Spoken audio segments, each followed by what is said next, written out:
Państwu, witamy serdecznie w Gdańsku na hali Olivia na zawodach z cyklu ISU Junior Grand Prix PGE Solidarity Cup 2023.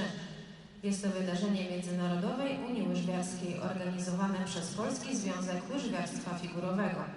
Już za kilka chwil rozpoczniemy program krótki juniorek. Good morning, ladies and gentlemen, and welcome to Gdansk. Welcome to the Olivia Ice Rink and welcome to the ISU Junior Grand Prix PGE Solidarity Cup 2023. This is an event of the International Skating Union and hosted by Polish Figure Skating Association. In just a few moments we will start the Women's Short program. Przypominamy o zakazie filmowania oraz fotografowania z użyciem lampy błyskowej. Dziękujemy Państwu za współpracę oraz życzymy miłego widowiska. We remind you that flash photography as well as video recording and filming is forbidden. Gifts and flowers offered to the skaters at the end of their performance must be completely wrapped and we thank you very much for your cooperation. A teraz, Szanowni Państwo, mam przyjemność przedstawić Państwu skład komisji sędziowskiej. And now, ladies and gentlemen, it's a pleasure to introduce the officials for this event. Representing the International Skating Union, please welcome the referee of the event, Ms. Françoise Lava.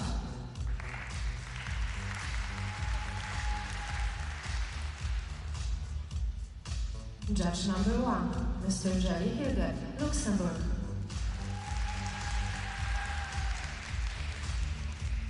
Judge number 2, Ms. Irina Komarnicka, Latvia. Judge number 3, Ms. Zivile Makoviene, Lithuania. Judge number 4, Ms. Anastasia Vaschenko, Greece. Judge number 5, Ms. Pimsam Ratanodilo Phuket, Thailand. Judge number 6, Ms. Neda Rakovic, Serbia. Judge number 7, Ms. Hanna Basova, Slovakia.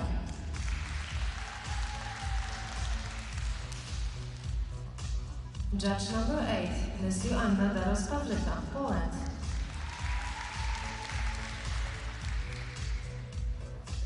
Judge number 9, Ms. Elizabeth Alexander, Australia. Please welcome the technical panel. Technical controller, Ms. Wendy Ensman, ISU.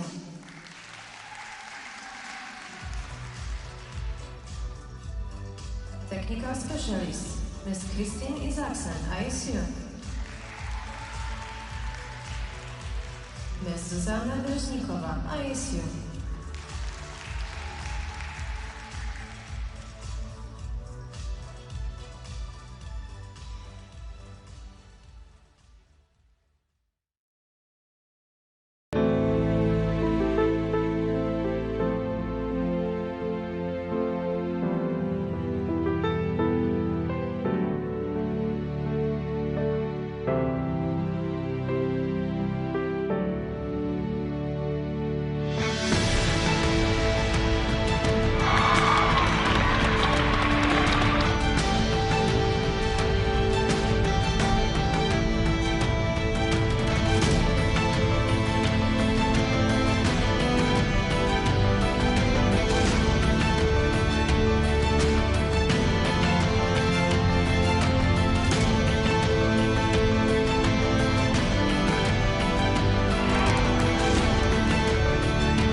everyone. Welcome to Gdansk, Poland, in week number 6 on the ICU Junior Grand Prix. I'm Ted Barton, your host, along finally with Mark Henry live at the event together. Welcome, Mark. Yeah, so good to be here. So good to be reunited, and really looking forward to seeing more great skating as we head closer to the Junior Grand Prix final. Well, last year, Mark, we spent 2 weeks here at the same time, 2 events back to back, of course. This is such a beautiful city, Sopot, that little cute town south of, or I'm not sure if it's south, but just about 20 minutes from Gdansk. It's a fantastic area. The old town as well is absolutely spectacular. So if you ever get a chance to come to Gdansk, you won't regret it, that's for sure. Well, we're seeing the skaters are enjoying the amazing area. You and I, though, are going to be, I think, pretty steadily cemented here to the rink, but that's okay because it's some great skating to see. Yeah, we love it as well. So, women's short program coming up today, the first event of day number 1. Last week we saw the deepest field I have seen in since 2014, the deepest field of women's skating. Some brilliant skating all the way down to 15, 16, 17, or 18. It was really terrific. What can we expect this week? So in this event, we've got 33 different skaters from 29 different skating nations, and so far on the Junior Grand Prix Series this year, we've seen 15 medals be decided in the women's competition, and 14 of them have been awarded to Japanese or Korean skaters. So that's a trend. That's obviously very, very impressive stat, but maybe at this event we'll be able to see another skating nation swoop in for a medal. Yeah, so the podium, it's open. It's an open competition here as we start the women's short program. 33 women from 29 nations, and the women's short program begins right now. Welcome everyone to Gdansk, Poland. Week number 6 on the ICU Junior Grand Prix as we do a flyover of the Olivia Arena, and I don't have to reach out and say, Mark, are you there? Mark, you are here. It'd be a real problem if I didn't speak to you now when we're sitting right beside each other. Good to be back together. No, absolutely fantastic. This arena was built in the early 1970s, the home to the Solidarity movement, if you will. Very interesting story about what's underneath this building and how that whole movement was protected and developed here, right in this facility. Beautifully laid out and decorated this year, of course, as we take a look at the officials for this event. Pretty spectacular. Yeah, and I understand 50 years since the venue has been open. There's some celebrations last year now. Really seeing, I mean, it's an amazing venue, but it's looking particularly spectacular and special, even in comparison to when we were here last year. Yeah, the ice looks fantastic. There's more heating in the building. We're pleased, of course, of that, and it's just looking absolutely looks like a new facility. So we've got a long event here, but as we talked about a little bit in the opening, it's kind of an open field. There's some really good skaters, there's no question, but there's some opportunity here for other nations. Yeah, and it's interesting. We've been discussing as we've been here for the last couple of days just about the development of different skating nations and the opportunity to see some other nations have success on the stage. And whilst we're so grateful and appreciative for the incredible work that those stronger skating nations, which are more likely to have the success, have offered and showcased, it is exciting to think about some representation being successful for others as well. Yeah, I think it's really important to verbalize. We are absolute supporters of what Japan and Korea are doing, and other nations as well. The top level is just brilliant. We're also hopeful for other developing nations to make some progress, and so it's not one versus the other. It's really the sport of figure skating we want to see to continue to grow. So true, and where there is competition, healthy competition, it only serves to help propel everybody that little bit further forward. So if skating success can be seen in more nations, then the overall baseline standard increases. And we were looking at the planned program contents for some of the women competing here, and just acknowledging that more, and you're particularly well aware, Ted, having looked at the Junior Grand Prix for so many seasons, how many planned program contents now include triple flip or triple lutz, that higher base value. In years past, we would not have seen the first triple lutz or triple flip until the final 2 groups. We are seeing that now in the first group, even after the short program, where we're starting in the first group of skaters who are at the bottom of the short program results. You're going to see the triple lutz and triple flip. So you would never have seen that before. So the progress technically has improved.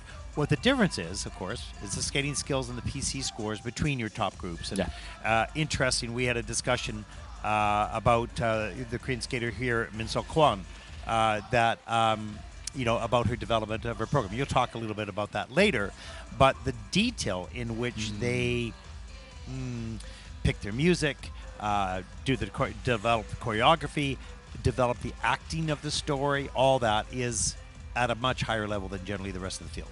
Yeah, and we aren't always aware entirely of what each of the different skaters have in regards to their training time and the amount of information that they have access to, but certainly interesting and fascinating to hear from what happens in Korea, which has had so much success over the last couple of seasons on the Junior Grand Prix, and like you say, how much detail and time commitment to the component scores, which for many may fall in their list of priorities in comparison to the technical element score.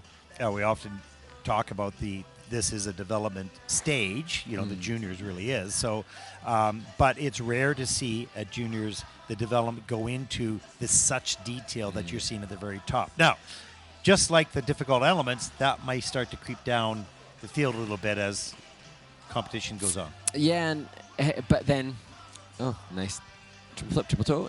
Interesting to see. Last week, perhaps I was really aware of it, and on other events whereby you have some skaters who really will gravitate towards the presentation and composition component scores, but then they perhaps have a lower technical element score or less focus and fixation on the triple triples and the triple lutz combinations. So ideally, of course, we would want for the skater to be able to be comparable both in technical element score and in their PCS score. Well, 6 weeks here on the Junior Grand Prix. We have some, of course, still battling for Junior Grand Prix points for the final, which will take place in early December in Beijing, both the Junior and Senior Grand Prix final there. One more week left. We move on to Yerevan on Sunday in the final opportunity for skaters. But it's not just about the Junior Grand Prix final. It is about many of these skaters trying to start their season, because they'll move into domestic competitions after this, start their season off with a high score, with a personal best score. And I feel like I keep referencing the Junior World minimum technical element score, and that is a big thing for some of these skaters who aren't vying for medals, but to achieve that minimum technical element score that could potentially set them up to compete at the Junior World Championships, which takes place in February next year. Which is in the short program, 25 points? 25 points for, short program, so pretty big milestone for some. Yeah, and we'll keep an eye on that throughout the competition.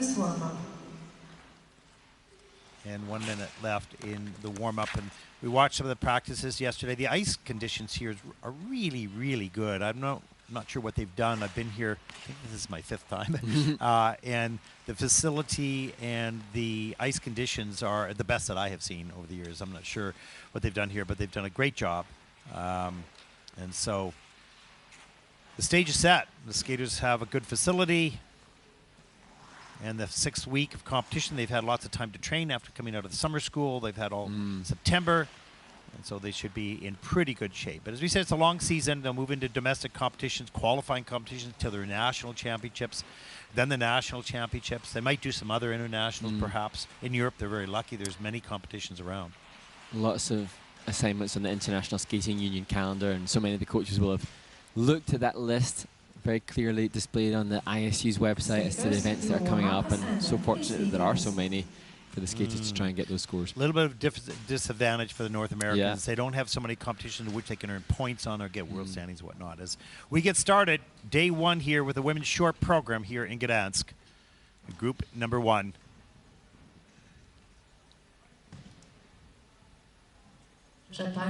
And our first competitor comes from Slovakia, 14-year-old Olivia Lova. First Junior Grand Prix season, 2nd event. Olivia was 18th in Istanbul. Personal best there in the short program was 45.86. And she'll be skating the short program to Taranta by Ayanaudi.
Lenia Lova from Slovakia, and you can see the disappointment.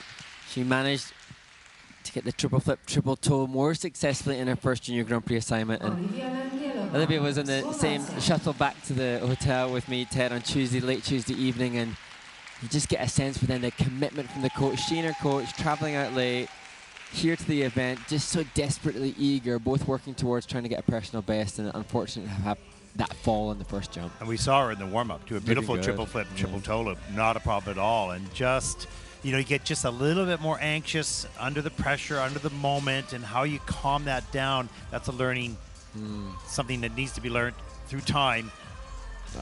You can just see a little bit of a lean there and rush that pick. Here's a nice spread eagle up into the double axel. Great flow off the end of the edge. Good extension, beautiful. Nice flow as well. And then here's the triple Lutz. She, again, sort of doubted a little bit. It was a nice triple Lutz, no problem all the way around. Had the hand kind of down, I don't want to fall down, and just broke that body core position you need so desperately as we see some of the step sequence here. Yeah, and a quality skater, like nice jump technique, just as you say, a little cautious, a little hesitant. And you know, having seen her get in so late Tuesday night with her coach, you can see she got in really late Tuesday, the practice day yesterday, first to come out and skate today. Lots of variables to contend with in preparation for the event. So I'm sure in practice, a clean triple-triple is something that she can do in a short program.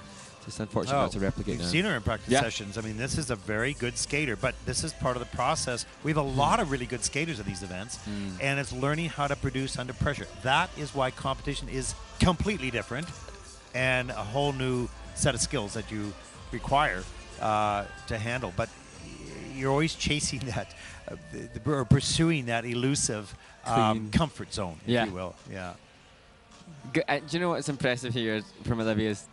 She looks a pragmatic approach, disappointed, frustrated, I'm sure, but not despondent. Yes, exactly. Yeah, and this is a sign of a good coach working in an environment or keeping that environment as a a happy place, even though sometimes it's disappointing. Well, let's get on to this and figure this out, and that's what you have to do. And you can see right there, just an action of it's okay. We're gonna figure this out. This is a good skater, learning to deliver in competition, as every one of them are. And we talked about what's the difference between many of these skaters and let's say the Japanese and Koreans, and they just don't miss very often. Yeah. Let's take a look at the scores for Olivia. There it is, 42.53. First skater out in this event. And that is, unfortunately, her lowest score this season on the short program. She's really a good skater. Not her best day so far in the competition.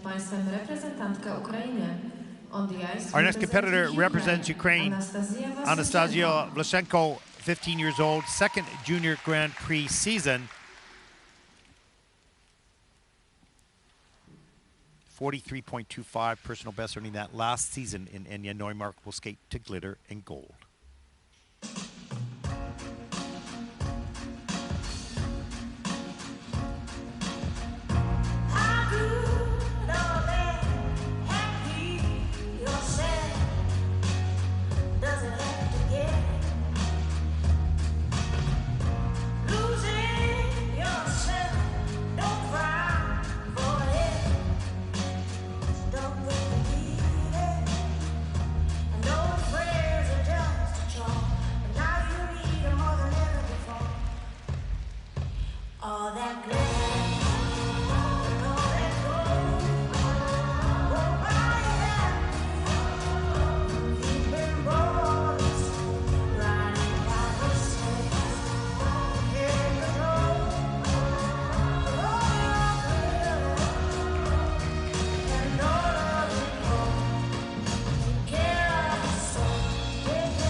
Ukrainian junior champion Anastasia Vaschenko completes her short program, and she's another athlete who's had to change her training base. She's been training in Romania with Simona Punga and given so much support from the club there. So great to see her back on the Junior Grand Prix again this season. Yeah, it's interesting to see. They have 12 hours per week that they're training. How much of that is actually on ice or off ice? I'm not sure if that's all on ice. It's not too bad if it is. There's the triple Lutz, just over rotation, has to step out, take the fall.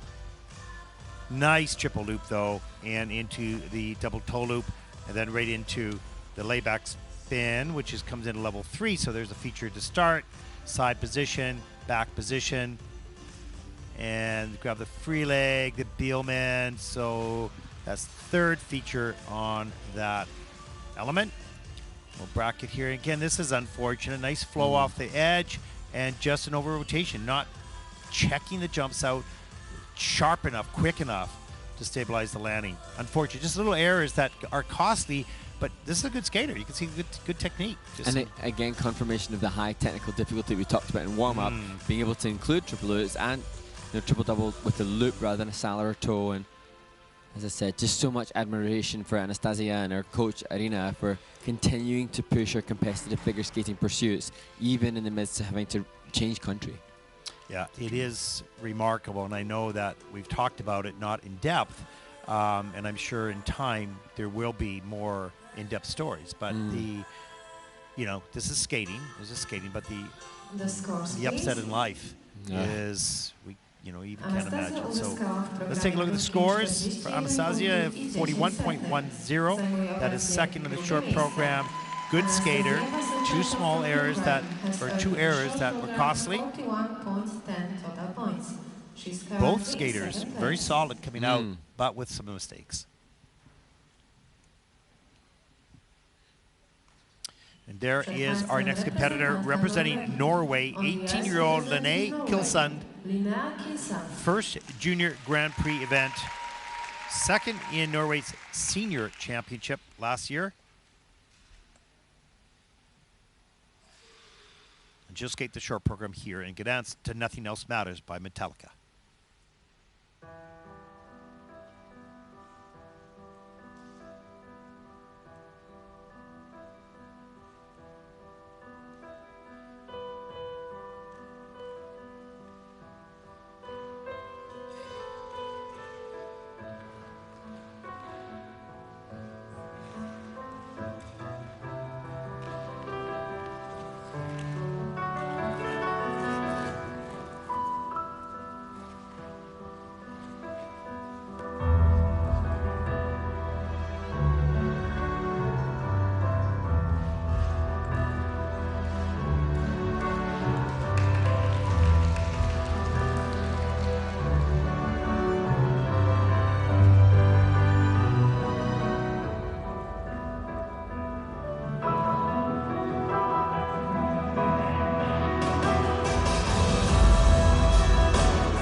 Norway's Lenia Kiland, who will celebrate her 19th birthday on Sunday, and really challenging skate. Now, this is a skater who's competing on the senior circuit as well. She did the Nebelhorn Trophy just recently, and at that pretty important Challenger Series event, she had a clean skate and a 56.58 in the short program. So that just gives us a reference point for how strong she is, but obviously today, a bit of a nightmare short program, unfortunately, for Linia. Wow, there's the double. Well, she's going to try triple toe. She went to double toe, triple toe at the last second. But watch right here. Goes to reach for the Lutz. Oy. And I don't know, decision. Wow, just timing perhaps? Perhaps the brain space just not being conducive to the jump. You know, the brain can be, I mean, gorgeous double axel here. Yeah. But so pivotal, that last moments just before jump takeoff. If the brain's not in the right place to take the jump, that can happen. You have to be quick to pull the trigger of a jump. You know. Wow.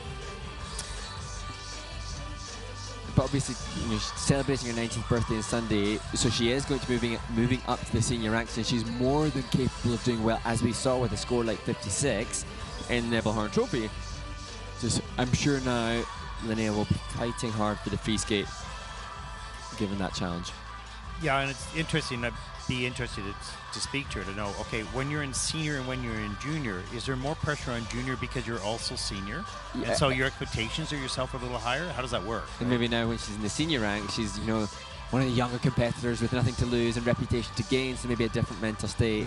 Maybe there's an injury, we'll maybe find out, but certainly we look forward to seeing her in the free skate. Yeah, no question. And at the age of 18, she's sitting here and she's looking and says, I am better than that. What happened? Well, it's true. She is better than that. So absolutely. I'm sure that'll motivate her to turn that around a little bit in the free program. 36.76 for Lene, and that'll put her currently into third place. Lenia Kiland from Norway has earned in short program 36.76 total points. She's currently in third place.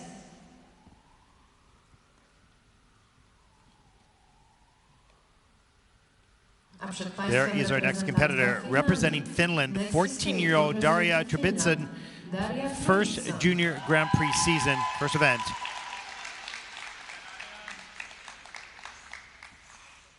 So a new experience starts right now, skating to Survivor.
the youngest of the competitors that we've seen so far. Daria Triton from Finland, and I thought, Ted, we were lined up for a clean skate there. Unfortunate for Daria, just that final jumping past the double axel took a fault. Yeah, you know, and when they get to that stage, okay, I'm good. I just got one more to go, which adds the pressure, right? And it was a beautiful jump. It's just taken for granted the landing and slips off the back of the heel. I think we'll take a look at that. But good start to the program. Some nice qualities that we see her entering the triple toe loop. Good speed off the takeoff. Good flow on the landing. Wonderful continuation up into the second triple. So that was nicely done with a positive GOE in that. It's almost 9 points off that one element. There's the triple Lutz. A little bit on a lean, but holds the main body core nice and strong. Doesn't collapse. And here's this double axle. See what happens here. This looks good. Rides the takeoff edge nicely off the end. Good in the air. Oh my gosh, just the boot just sort of slipped. Yeah, too bad. And then here, a little bit messy in the end of the program, traveling on that layback spin.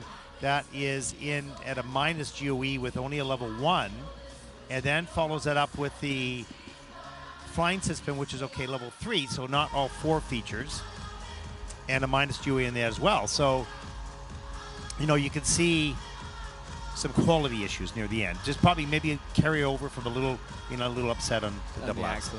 And interesting for Daria, the score will be close to others because the layback spin, now having been reviewed by the tech panel, has gone down to a base level. So losing some points there just on relatively easier elements, or what some deem to be relatively easier elements. The jump combination can be so heavily valued by the skaters. I'm sure that will be an element, the layback spin, that Daria and her coaching staff will turn into a level 4 by the end of the season. And you know, all 4 skaters that have, you know, competed so far, they're all good skaters. Absolutely. They didn't skate well. That's a different issue. So this is what I was talking about. The quality overall, in at least in practice when you're watching, is at a higher standard. What they do in competition, it's a different thing, you know. So this is part of the value of the Junior Grand Prix early on in the season, is getting some experience, and hopefully these performances turn out better throughout the rest of the season. Well, 44.81 for Daria. That is first in the short program so far. Coach studying the screen scores, to see what's happening. exactly, and there's the look at your top 4 skaters so far in this event.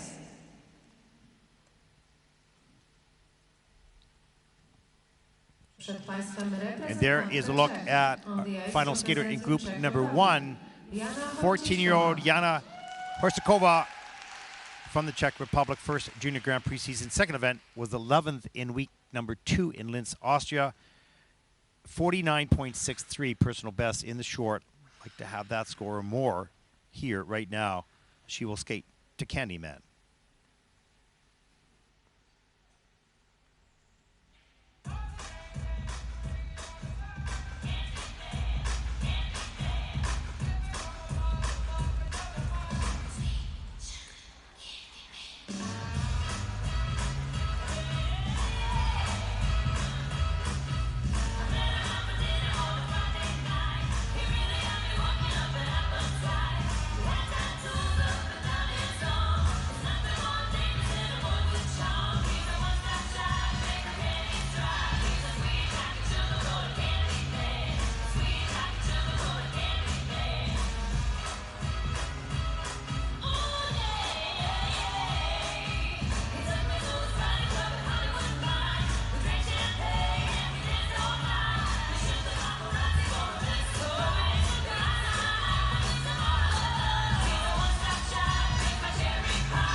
The 14-year-old representing the Czech Republic, Yana Hova, and she had a clean skate in her first Junior Grand Prix in Austria in Linz.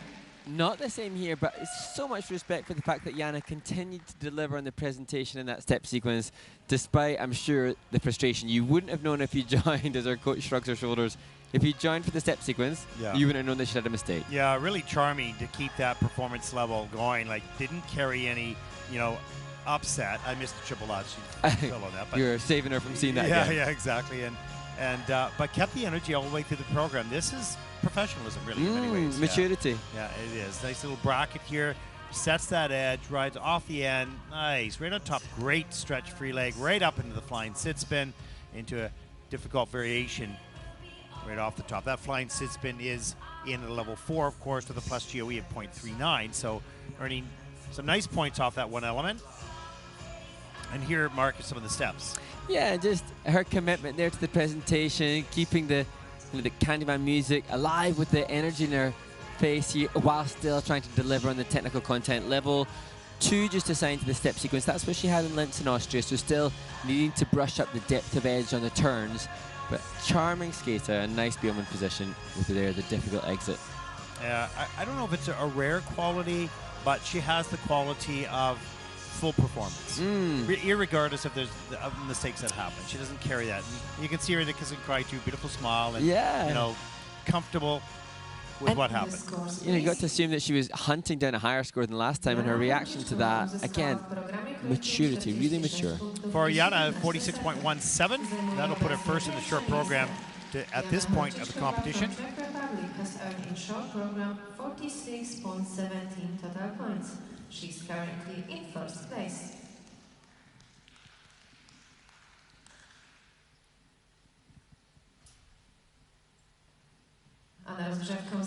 Now the group number 2 taking to the ice for their 6-minute warm-up. I was saying to you, Mark, yesterday, it's sad in a way that when we get to watch the practice sessions and see all these really great skaters, we know that in an event like this, that the public, the viewing, wherever you are in the world, don't get to see actually how good these kids are. Yes. They're amazing, but you don't see that in a short program with mistakes that are there, and you think, oh, well, okay, that's where the skater is at. But when you watch the practice sessions, you go, whoa, there's a lot of really good skating going on here. But the pressure of competition, I suppose it's like any sport. You can have a great football team and is brilliant in practice, scoring all sorts of goals, but can't even hit the post in a game. So that's the thrill and disappointment of sport, I guess. Yeah, and I suppose for those that are maybe watching that aren't competitive skaters or haven't ever had to run through and do a 7-element short program, and the physical demands on it might not appreciate, but isolated elements we are seeing in practice. Amazing jumping passes, step sequences that have flow, glide, performance ability that is so much higher than that which is then demonstrated within the context of the full program. And skaters gravitate to different things. Some skaters love jumping, some spinning, some doing the artistic interpretation. Not many skaters like to do a full run through, but a full run through is the thing which will give them that consistency or fitness ability to deliver the same level of quality in a program as they do in isolated sections. Well, they only want to do it to be better, but they don't want to do it because it's not a good feeling. Yeah. you like having done it. But I want to think of an analogy that fans out there might relate to. Is that, okay, you're not a skater and you're watching this, and so you're trying to interpret what we're saying to a certain degree. But think of it, if you were a person that is, you have strong opinions and you're very verbal with your family and and your friends, and you're able to articulate that. Now, put yourself in front of 1,000 people and give that speech. You're probably going, no, I don't do that. Yeah. But you still have the opinion, and you still have your thoughts, and you still have your individuality, but you don't want to show it. So that moment of where you voice or show your passions in life, if that environment changes, all of a sudden, it's not as comfortable. So if you could, draw an analogy in your own life, that's what these kids are going through right here. That they're great skaters and they've trained really hard, and we see that in practice. But competition, it's a completely different beast. And it's such a great analogy when I think about it, because then also what these youngsters are having to do is have to deliver their speech, if you like, their speech through the medium of skating in front of an ever-changing audience. So those judges will change, the venue will change, their competitors will change, and so these variables can be so, different event on event. And also think about this: is that before streaming, to some degree, I'm not going to use the right words here. To some degree, if you traveled to far lands and you competed and you didn't do so well, and you went back, I didn't skate so well, nobody would have seen it. So you were able to, I wouldn't say intentionally hide it, but people weren't able to see the realities of it. They see the realities here. There's no escaping it because your friends, your families, your schoolmates, your colleagues, everyone at home, your parents' workmates, they're all going to see it. Yeah. So there is no hiding. You can't go back and say, it wasn't my best, but whatever. They see it.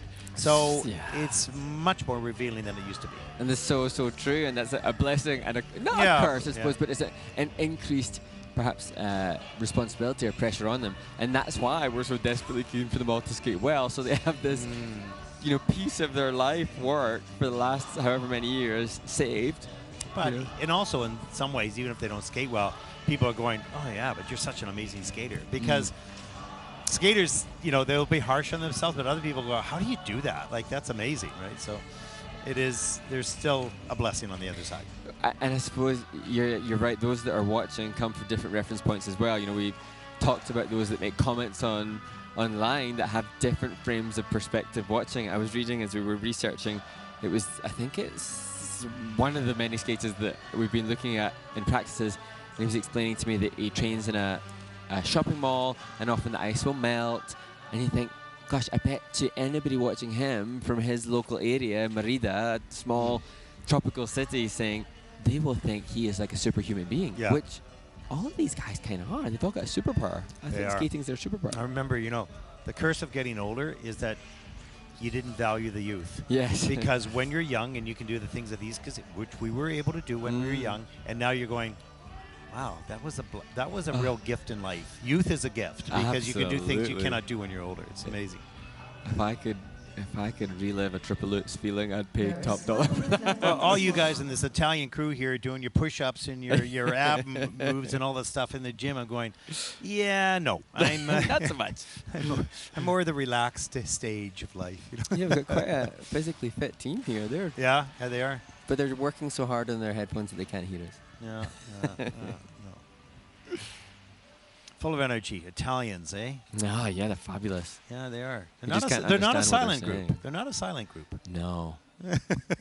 Oh, we're getting classic Italian vibes here. The director's giving us hand movements, gestures, and they're okay. Okay. Yeah. Oh, gosh.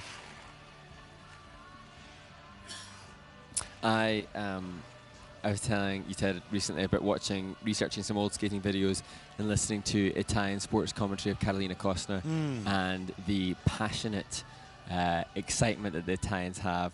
I'm surprised that when the Italian skaters on the Junior Grand Prix are performing, that the whole production office isn't squealing with joy and enthusiasm for their compatriots. We should check the video playback because they probably replaced our commentary with their exuberant.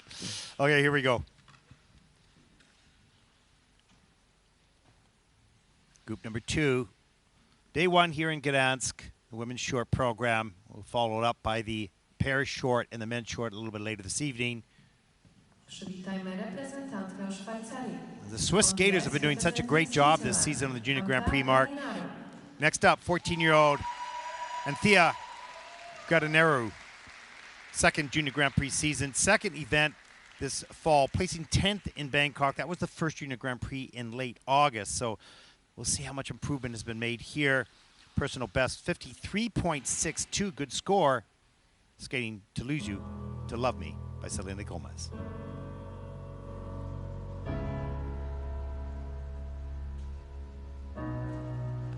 You promised the world and I fell for it. I put you first and you adored it. Set fast in our forest and you let it burn. Sing off key in my chorus, cause it wasn't yours. I saw the signs and I ignored it.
14-year-old Ania Ganero from Switzerland. She competed on the first stop on this year's Junior Grand Prix Series.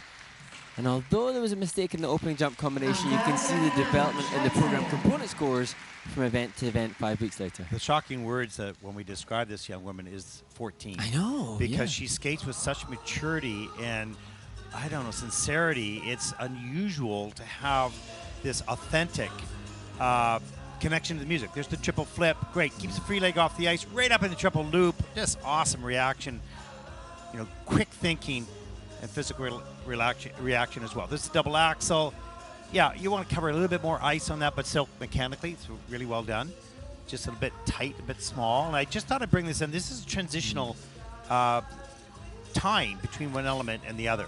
Well, the lyric on that head movement was to lose you, so I don't know if that was very intentional as she lifted her head up to lose you, but you can see that conscious commitment to the composition as we look at the loops. And a nice triple Lutz. Look at the nice, straight, strong position in the air, strong back on the landing with good flow.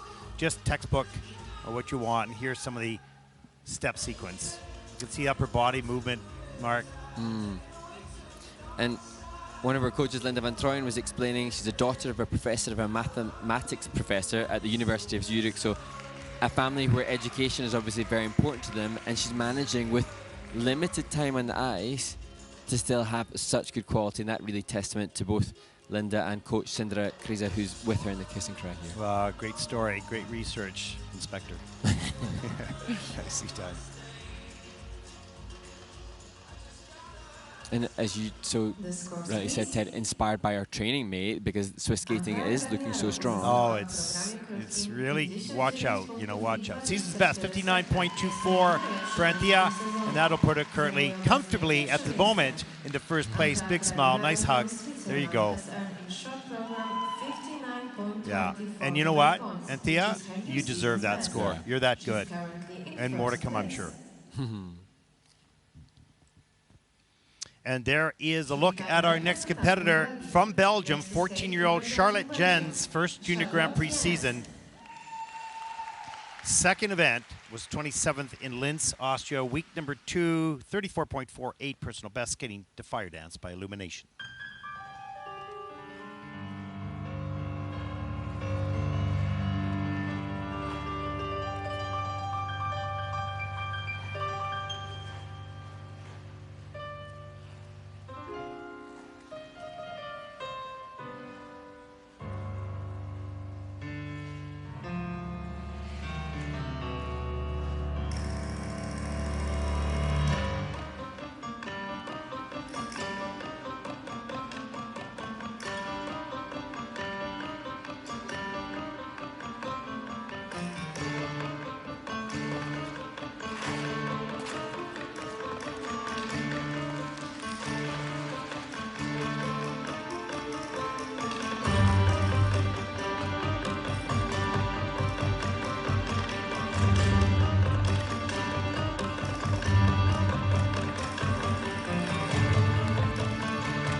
Charlotte Yanis from Belgium, and you may have noticed the strapping around her left hamstring, and she said she's just so happy to be here in her first Junior Grand Prix series, especially because of the difficult time with injuries lately. So congratulations to her for pushing through the pain that she may still be in.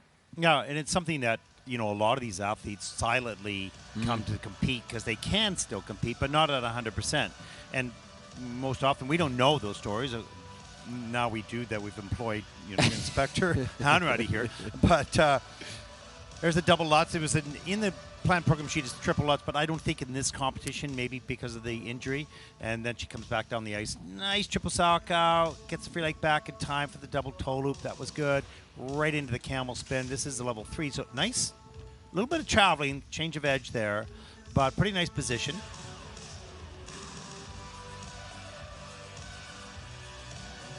Completes that at a level 3.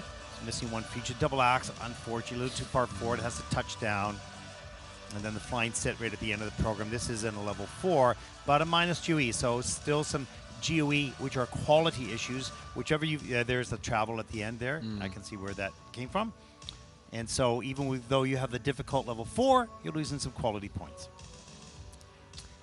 And Charlotte's explained that the school system that she's got in Belgium, she has to be at school for 8 hours per day, and that's something that quite a few of the athletes have acknowledged, is obviously that kind of commitment to their education impacts upon the ability to fit in the training hours necessary. So that's a big factor. Not all of the athletes come into this with the same opportunities, but what I'm loving here is the smile across her face as she's completed. And you know, when she competed at her first assignment, she went for triple Lutz. It was a smart decision, I think, here, having seen the warm-up, to go for the double to open the program. Yeah, good move. But season's best, 37.40. That is 6 for Charlotte at the moment. And all these kids are at different stages of life. Some are academic, they're doing this as a hobby, and some people are doing this full-time, so it all depends. And that'll put her, as you see there, currently into 6th place. Our first skater from China, we've talked about the growth of Chinese skating in the Junior Grand Prix, how well they've done so far. 13-year-old Yihan Wang, first Junior Grand Prix season, second event, and just like her teammate, had a great short program last week in Budapest, was in the final free skate group, ending up 12th overall. 60.43 personal best in the short from last week, skating to Scheherazade.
Competing in back-to-back junior Grand Prix assignments, 13-year-old Yihan Wang, and so impressive to have delivered consistency again. Last week, she had +2, +3, +4, and even +5 grade of executions all over her report card.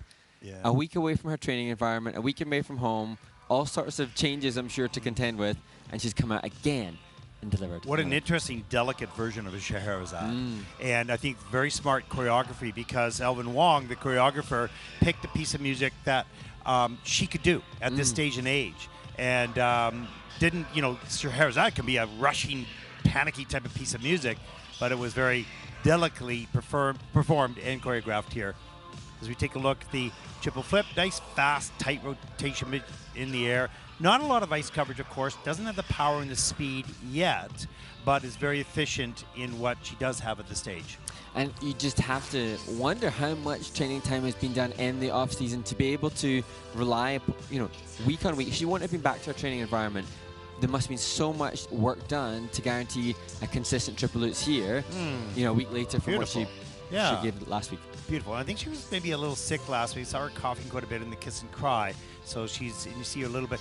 We didn't get a lot of expression today. I think we got a little bit more last week. Still a beautiful layback here at the end, level 3. So missing one feature there. But everything's in the plus GOEs. There's nothing in the minuses.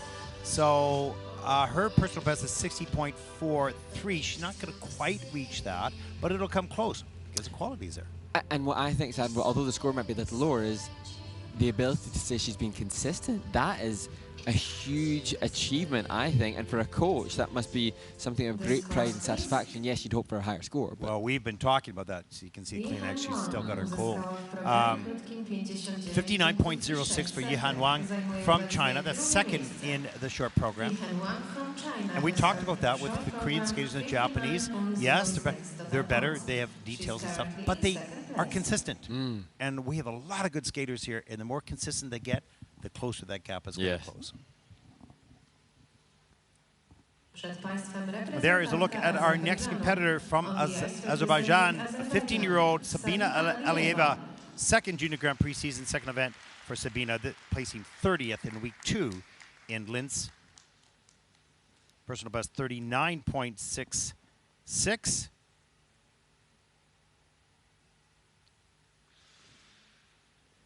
And as she takes to the ice, she'll skate the short program to Assassin's Tango.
Well, submarring the last two spins. On the whole, a much better short program for Sabina Ala than her first assignment in Linz.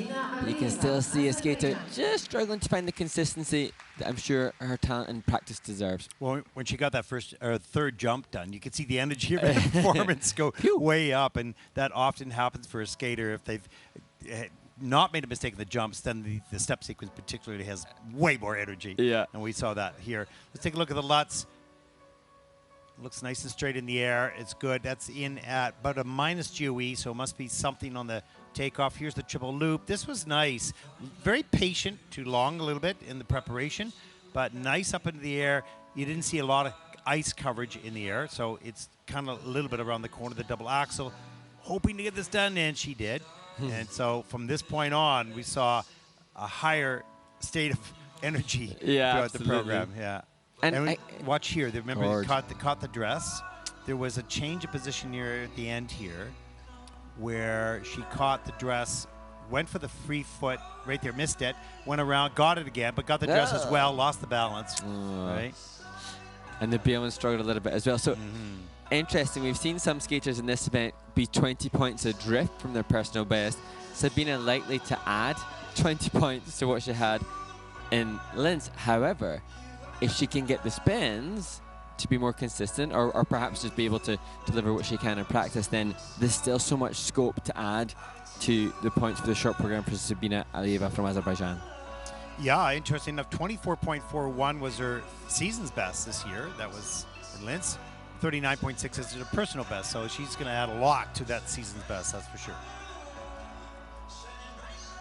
Oh, she just explained to her coach how the dress got caught, and that dropped a level, dropped the grade of execution. That impact of that could be a couple of points. So again, offering her a comfortable way in which to move forward, thinking, well, you know, if I can give that same consistency with the jumping passes, have no dress malfunctions, then there's the scope to go above the 45-point barrier, which would be another little milestone achievement for each of the skaters. They've all got their various different benchmarks. And isn't it true? The skater wants to have a clean performance for a variety of reasons, but one of them is that, well, where do I really stand? I don't know where I stand in this group if I keep making mistakes. If I skate clean, where do I stand? Now I realize, okay, at my best, I'm still 10 skaters off the top, so now I need to close that gap, right? So it's obvious that you want to skate clean, but you never really know where you stand unless you skate clean. And you're forever thinking, you know, as you've said, Ted, where do I slot in the rankings? How good really am I, or not? Yeah, exactly. Let's take a look at the scores for Sabina. Season's best 42.93, and she said, oh, okay, that looks pretty good. And that'll put Sabina Ala currently into 5th place. Nice job. Progress made. Sabina Ala from Azerbaijan has earned in short program 42.93 total points. Now she'll see, okay, what can I do in the free program? She's currently in 5th place.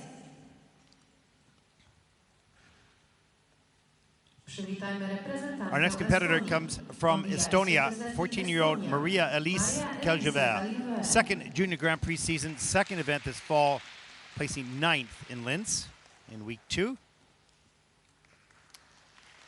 Personal best is 58.42, season's best 47.08 in the short program.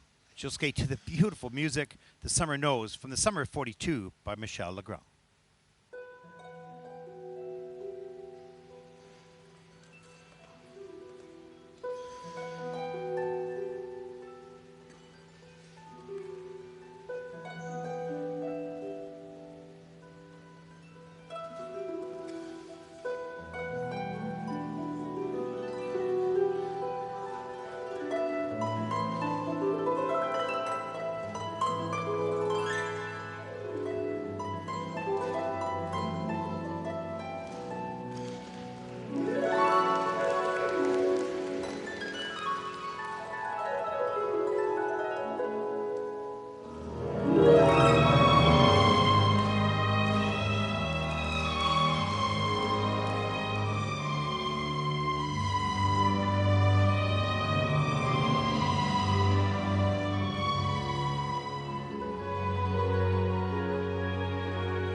14-year-old Estonian Maria Elise Kaljubert, and she's such a refined skater.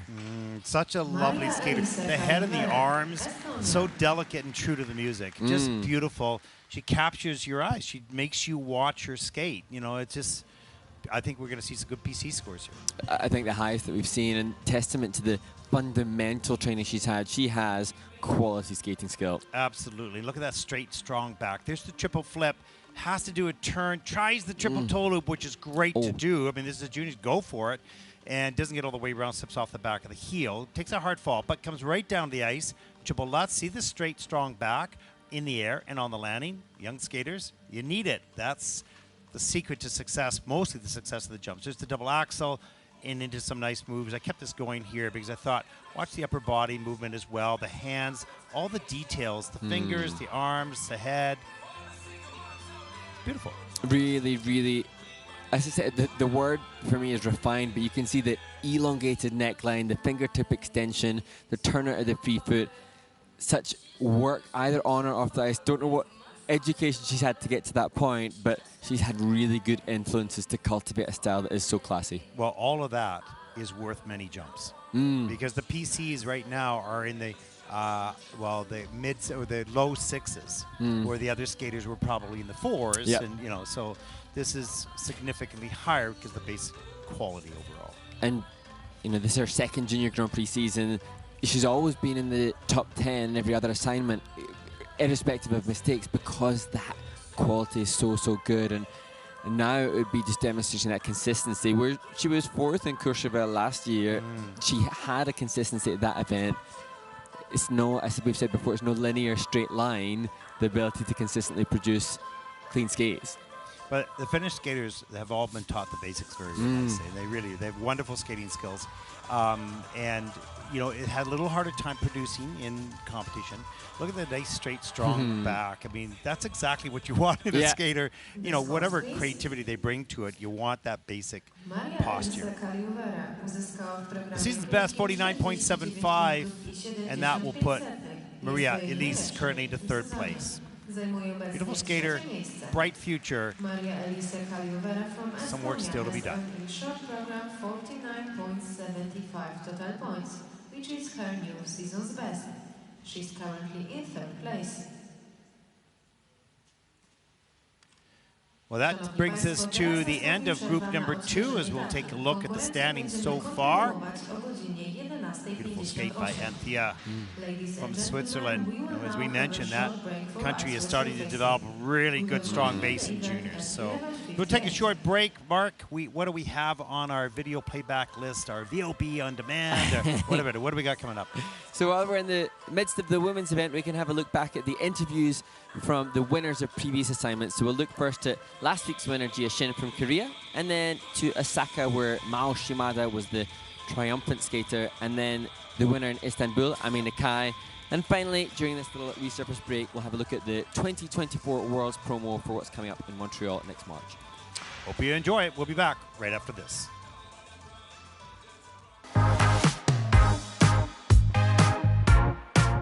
Here in Budapest with the women's champion, Cio Jen of Korea.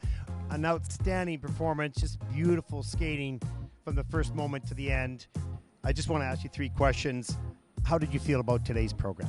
I didn't see others. I did image training and focus on me. Well, you did a wonderful job of that, that's for sure. How do you feel about winning 2 Grand Prix events now, 2 Junior Grand Prix events? Because it was my second time, I was more nervous due to more pressure. So I focused more. Well, you did very well at focusing more, that's for sure. How are you feeling about the Junior Grand Prix final? Last season was my first time attending the final, and this season is my second, so I am honored, and I will do my best. Thank you so much. Okay, well, you're a beautiful skater and you're learning your English very nicely. Thank you very much. The 2-time champion on the Junior Grand Prix from Korea, Cio Jen.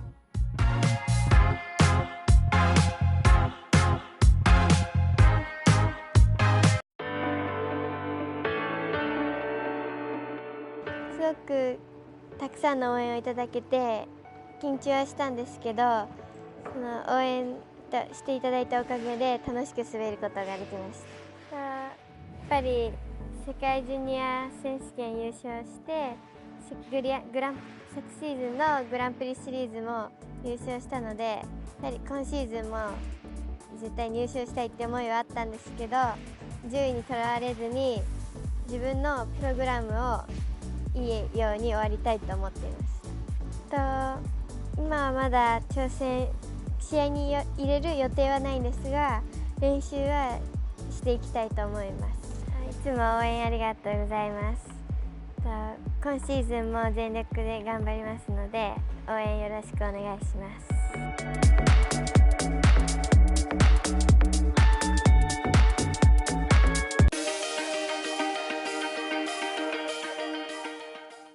おめでとうございます。Congratulations. How do you feel after the skate today? 少し悔しい気持ちもありますが、1位になれてすごく嬉しいです。So the goal coming into this competition was to land the triple axel. Are you disappointed because no triple triple? コンビネーションが全てダブルになったので、そこを改善していきたいです。So, you're the first skater to guarantee qualifying for the Junior Grand Prix final. You competed at the Junior Grand Prix final last year. What is the goal for this coming Junior Grand Prix final? ファイナルではショート、フリーどちらも完璧な演技をして表彰台に乗りたいです。And you've obviously worked really hard. Are you going to have a little rest, and a little holiday, a little break? はい。Well deserved, yeah, well deserved rest. So, おめでとうございます。Congratulations. ありがとうございます。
Zapraszamy na lód trzecią grupę zawodniczą.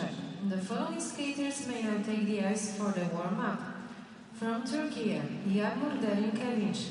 From Japan, Rena Uzono. From Great Britain, Alexa Sever. From Poland, Aleksandra Janikowska. From Serbia, Lenia Tesic.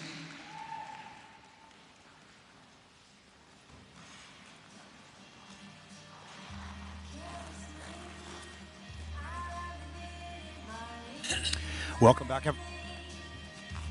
back, everyone, to Gdansk, Poland.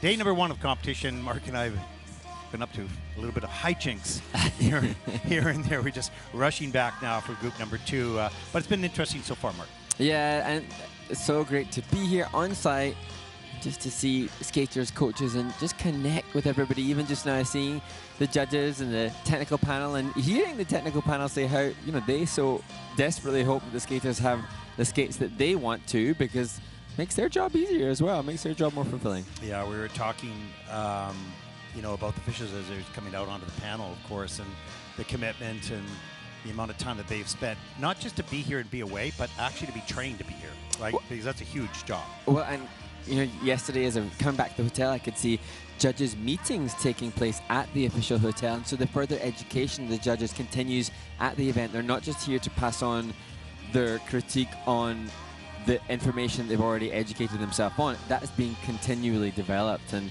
that was great for me to see, but also just reaffirms the commitment and the life commitment and the responsibility that they have.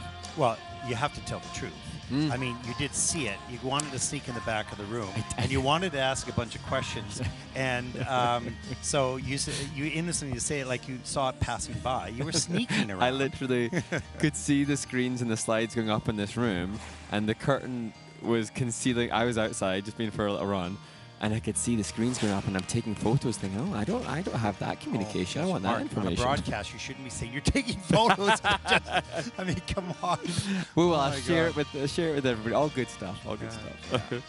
No, the education continues, and the evaluation of these competitions, or the discussion groups of these competitions, both before the event and after the event. They always have a roundtable discussion after too. So there is a lot of work that goes into officiating and responsibility and checks and balances along the way.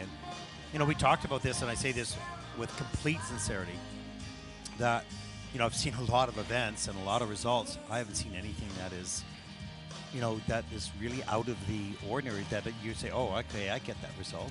And when you break down the report cards, you start to understand how the result came to be the way it is. And that's why you don't see a lot of people complaining, because they understand when they look at the report card what they didn't do. And how often it's the case that we're watching the kiss and cry, and we're seeing the skaters nod in understanding. Even when there's dismay or frustration about the skate that they've delivered, there's often an acknowledgement when the result and the score comes up. Okay, well, I can understand, because they have a tangible awareness of what I output and the value that has based on the criteria given. And I think that was the good thing yesterday for me.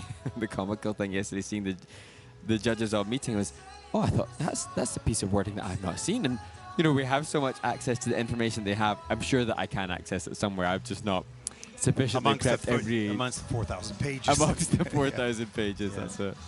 Yeah, it's hard to keep all the detail, but they really do an amazing job, and ISU makes sure they have all the requirements, but also all the opportunities to continue to upgrade. So it's really good. So on to the ice, and now more about the skaters and these young people that are pursuing kind of a dream and a passion, and early on in their not early on, I would say, probably halfway through their careers type of thing, perhaps.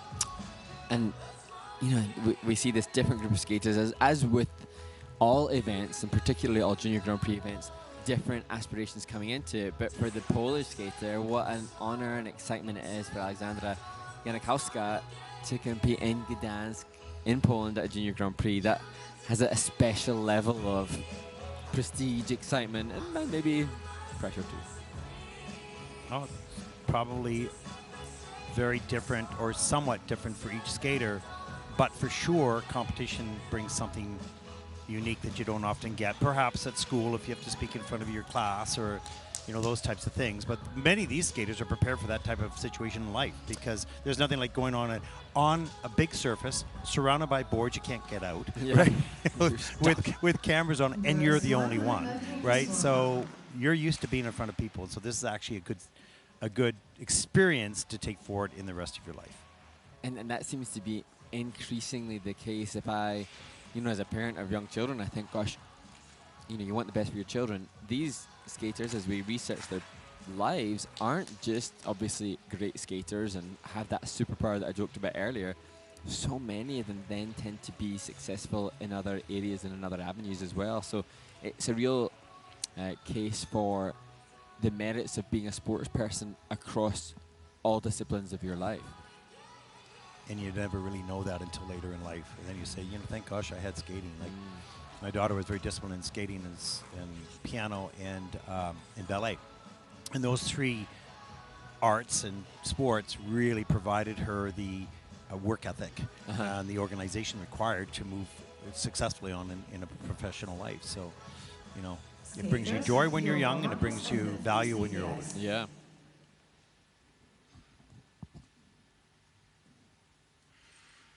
And here we go. Group number 3.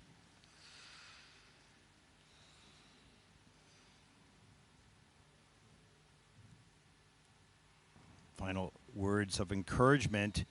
Not so much instruction at this point, it's just reminding key words to remember during your performance, key motions to remember as you skate your program.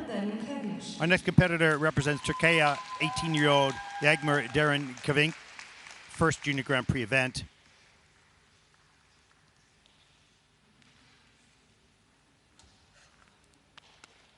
She takes rounds, surrounds her starting position, and she'll skate Terrain in Your Black Eyes by Cio Buzula.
Yagur Darren from Turkey, another skater who will celebrate her 19th birthday on Sunday. And actually, although mistakes made, to me, that was more successful than in warm-up, certainly for the attempt at the triple salto. Yeah, no question. Even though the triple salto will be probably downgraded or under-rotated for sure, standing up on it, getting to the double toe loop is sort of a lesson learned under pressure. So that was a great gain. We'll take a look. Here it is. Triple salto. You watch the landing. It's under-rotated, but the mechanics of the takeoff pretty good. A little loose in the air. Want to tighten that up, be a little quicker for sure, but done. 2 jumps, triple, double. And there's the double axel on a lean on that takeoff outside the circle, and that was going to go down for sure. The double lutz a little bit later in the program, and that's fine. Little loose with the free leg, but interesting exit. Cool. Usually do that in the spins, but she did that in the jump, so that was interesting. And I wanted to ask you about the difficult X's. You know, it's funny because we thought, oh, well, this is going to be easy for people. It's not. No. These difficult X's. You see the loss of balance and some people falling. And that's new this year, having to make the difficult exit from the spinning foot that the skaters are on. And so we're seeing it now. It's not a stylistic choice. It's a level choice, but no easy feat. And again, at the end of the program, when the oxygen levels, the legs are really burning, even more challenging and difficult. Yeah, and we saw last week, I think it was maybe one in pairs or maybe it was dance and in singles, is a sliding move exit out of something that turned into a fall, and just tragic because you just lost those points. At the end of the program, there's nothing more to do, right? And yeah, so it's risky. And you're trying to get that level 4, you're going for your difficult exit with the positive expectation, assumption, and hope that you're going to get extra points for the level, hopefully by doing something difficult, an extra point boost from the creative execution.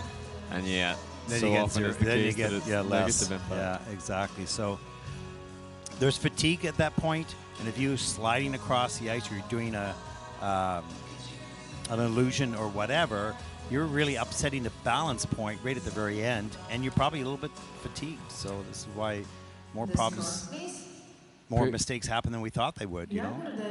Scores for the short program, 29.67 for Yagur, and that will put it currently into 11th place. Yagur Darren from Turkey has earned in short program 29.67 total points. She's currently in 11th place. Well, there is our next competitor, 13-year-old Rena Uzono from Japan, first junior Grand Prix season, but second event this fall. Took the silver medal in Istanbul with a personal best of 63.64. And she'll want to have those points here right now, skating to New Moon.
With restless whispers and cheats that manifest.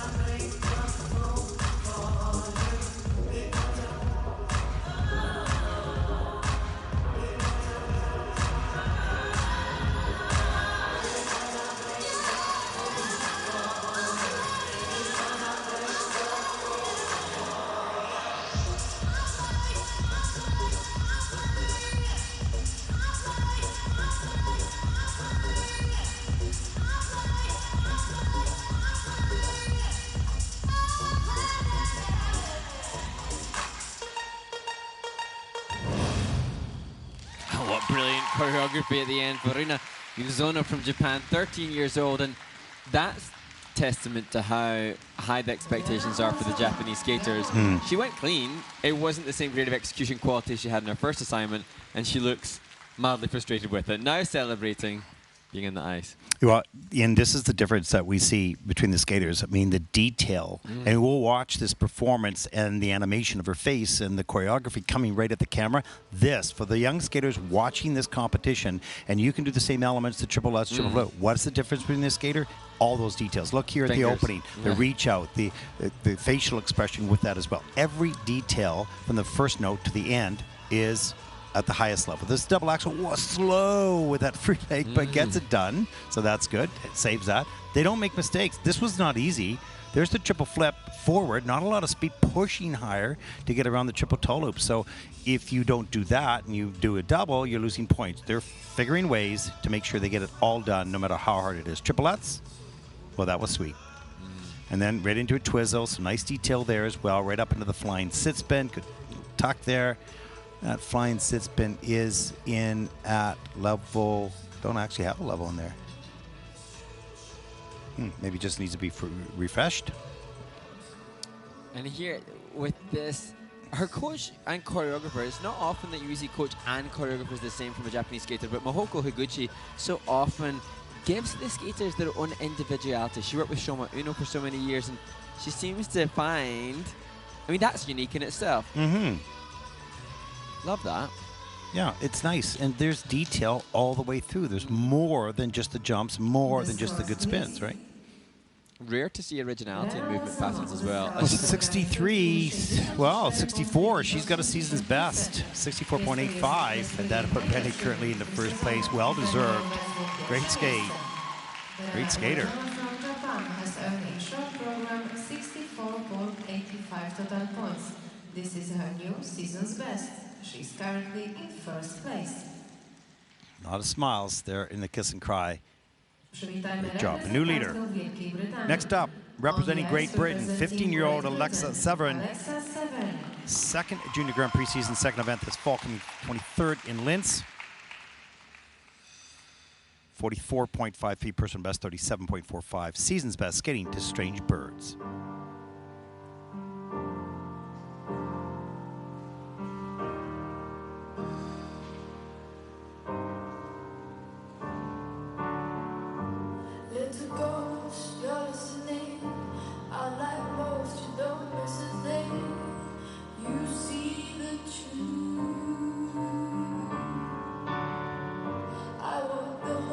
Invisibly, I climb the walls, no one sees me.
15-year-old Alexa Severn from Great Britain gives a clean skate in her short program. This was her best skate that I've seen her do. I've seen her practice better than she competes, but today she put it all on the ice. Yeah, and continuing to show increasing maturity in the emotional performance as well. She is cheered on.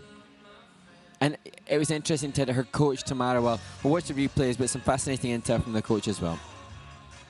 A nice triple sow all the way around this time into the double toe loop, so that was good.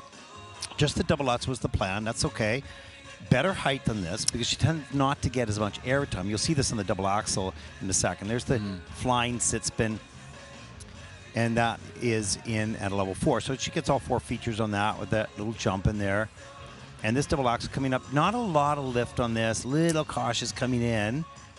I know she doesn't like that No, jump. she doesn't like it, you can tell. But she gets it done. And there is a look at some of the steps.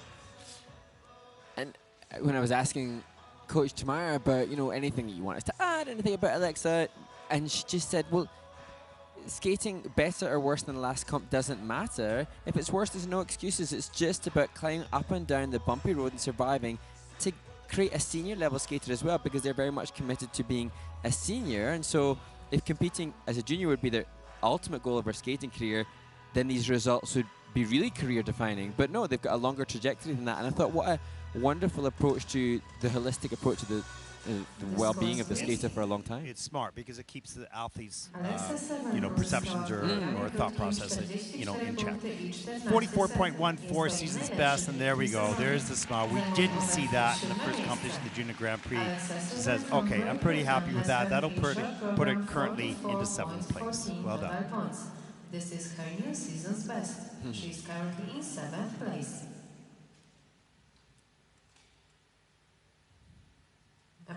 And there is a look at our next competitor representing right here in Poland, 14-year-old Anastasia Buzula, first Junior Grand Prix event. Always a little nerve-wracking skating right here at home. She'll skate the short program To the Storm by Havasi.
Aleksandra Janikowska from Poland.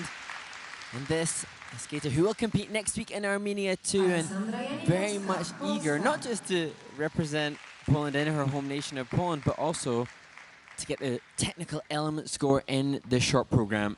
She's got it in the free program for Junior Worlds, but not yet in the short. So that coveted 25 points will be so crucial to Aleksandra.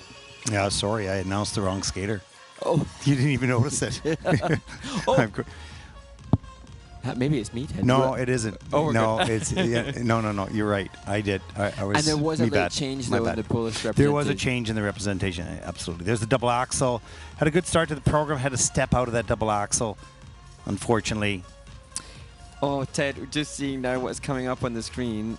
Alexandra has 24.96 currently in as her technical element score, and she needs 25. She's got it in the free, wants it in the short program. But as I said, she competes next week too, so lots of opportunity to try and get that pivotal score. Oh, I see what I did. I named that file wrong. Ah! Okay. You need to stick to the paper, like me, the archaic way of doing things. Are you kidding? You cut down 4 forests here with all these papers. We'll recycle. Yeah, okay. I had a good start to the program. It's just that step out.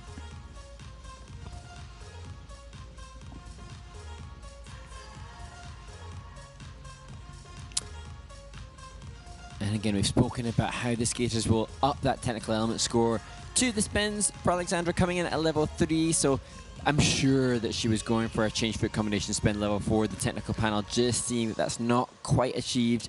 And so, you know, she's currently 600ths of a point off 25. Oh my gosh. Next week in Armenia, if she can manage to maybe stick that double axel or get a level 4, she'll be good. Yeah. Short program score 41.48, and they're probably looking down at that technical element score and see how shy that is, just barely. That would put her currently into 10th place. Certainly has the ability and the skills for that score.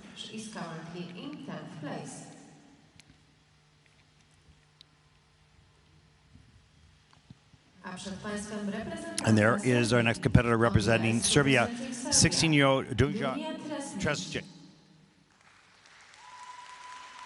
This is our very first Junior Grand Prix event. And she'll skate the short program to hit the road jack.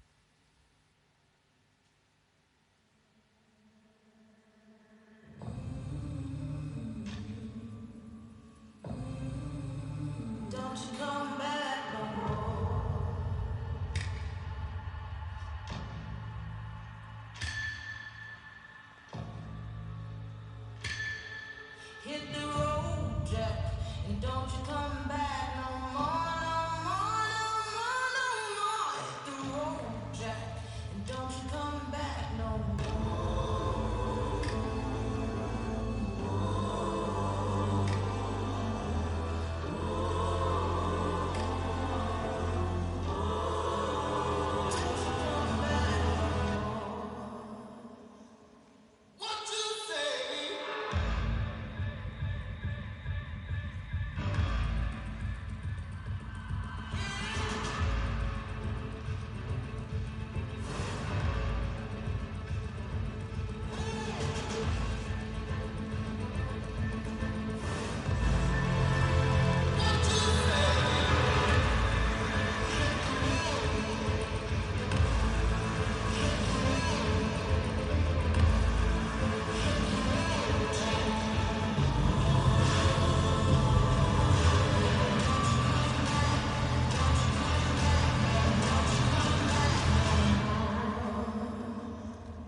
Don't you come back no more.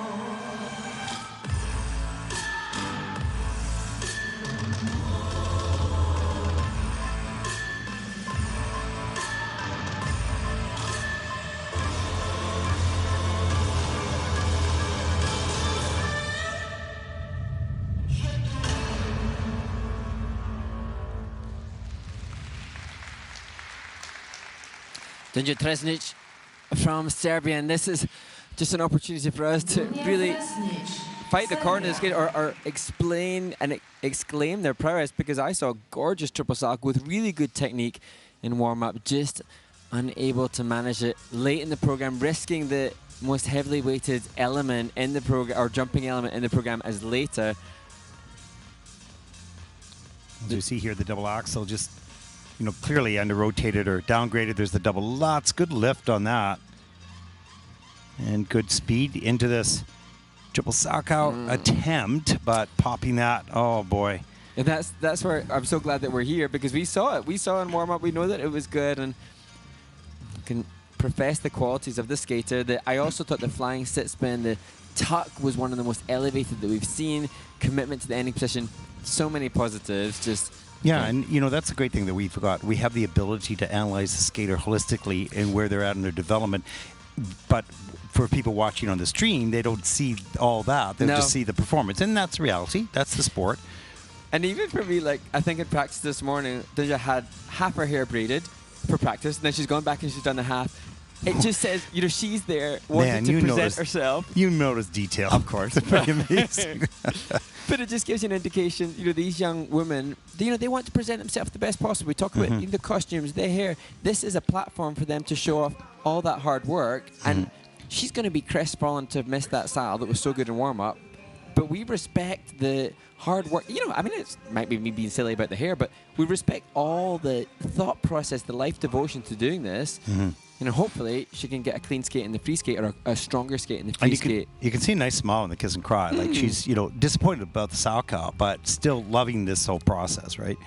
Which is everything that we all, you know, want for the skater. That's everything everybody here wants. That's all that really matters. This is their life, and they're wanting to do this, so we want them to enjoy the process. But we also understand you don't enjoy, you know, mistakes in life. Yeah. It doesn't matter here. It could be in an exam, right? At school. If only she could copy and paste the triple salchow double toe from warm-up and just slot that into the... Scores, please. Copy paste. That's a good one. Okay, let's take a look at the short program score at 24.98, and that will put it currently into 15th place. Lenia Kiland from Serbia has earned in short program 24.98 total points. She's currently in 15th place.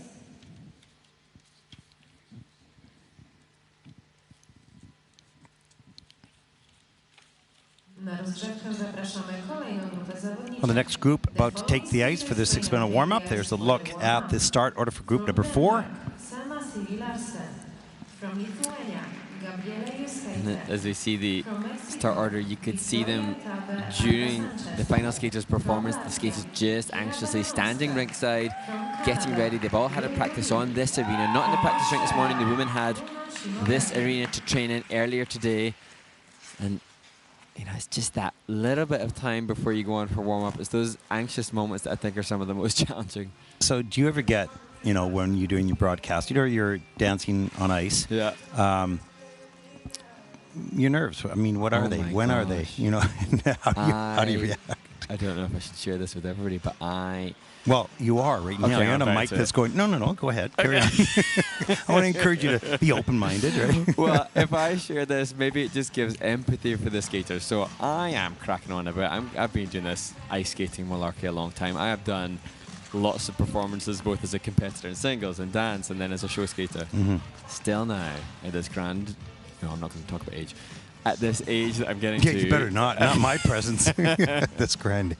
I get really nervous. I spend a seismic proportion of the day on the toilet just getting anxiously waiting for the time to perform. And, you know, that doesn't change. And so, knowing that doesn't change, there are some humans, some skaters, that just get so excited and just relish the chance to get out there and skate. And that's wonderful. They've maybe had an upbringing that allows them to thrive in the pressure of competition. And there are others who share the same kind of nerves as me. With time, though, I know how to manage them or compartmentalize them. So are those nerves, which are not very pleasant at the time, actually part of what makes the performance enjoyable? Because it's so hard before and such a pleasure after? Well, yes. Is that fair? And I think, I've seen skaters, or so many people that I've known that I've grown up with who were maybe training with me at a time in their life, and then they retire, they leave the sport, and they then reference back to, oh, but I did love it. So no matter the pressure they're under, no matter the exhaustion that they're under, no matter they might be sitting on the toilet nervously waiting to compete, but then in later life you think, what a privilege it is to have pressure, because I think pressure is a privilege, and it really is something that's quite indulgent, and many adults that I know later on in life miss that pressure or that goal, and that's something to strive towards working to. Yeah, it's interesting. Pressure brings challenge in life, and on the other side of that can bring great enjoyment or disappointment. And so it depends on how you handle the disappointment. Not the success, because everybody enjoys that. That's just fun, right? But when you don't do what you wanted to do, or it's less than what you thought or what you hoped for, if you don't handle that well, then generally people will say, I don't want the stage because the downside is too great for me. Yeah. And that's a personal choice. And how interesting that, so many of the skaters competing, myself included, particularly when I was a free skater, my success rate in competition was never indicative of what I could perhaps do in practice, but it wouldn't stop me wanting to go back, wouldn't stop me wanting to pursue more. The pursuit of the goal is the most intoxicating thing, I think. I think that doesn't matter whether it's in sport or academics or science or whatever it is. That pursuit is something that is greater than where you're at in your life, is a bit of a journey and a bit of a risk and a bit of a thrill, and you get addicted to that. And those are competitive people in life. They really are, right? And the ones that could just say, okay, that one didn't work, or that time didn't work. That's okay. It doesn't stop me. Reinvent yourself, get going again. And it's interesting, I've heard studies which have suggested that many Olympians, not just figure skating Olympians, but many Olympians, their post-Olympic cycle, the pinnacle of so many athletes' career, can have a real come down, as many of them will suffer sort of a post-Olympic stress or depression, really.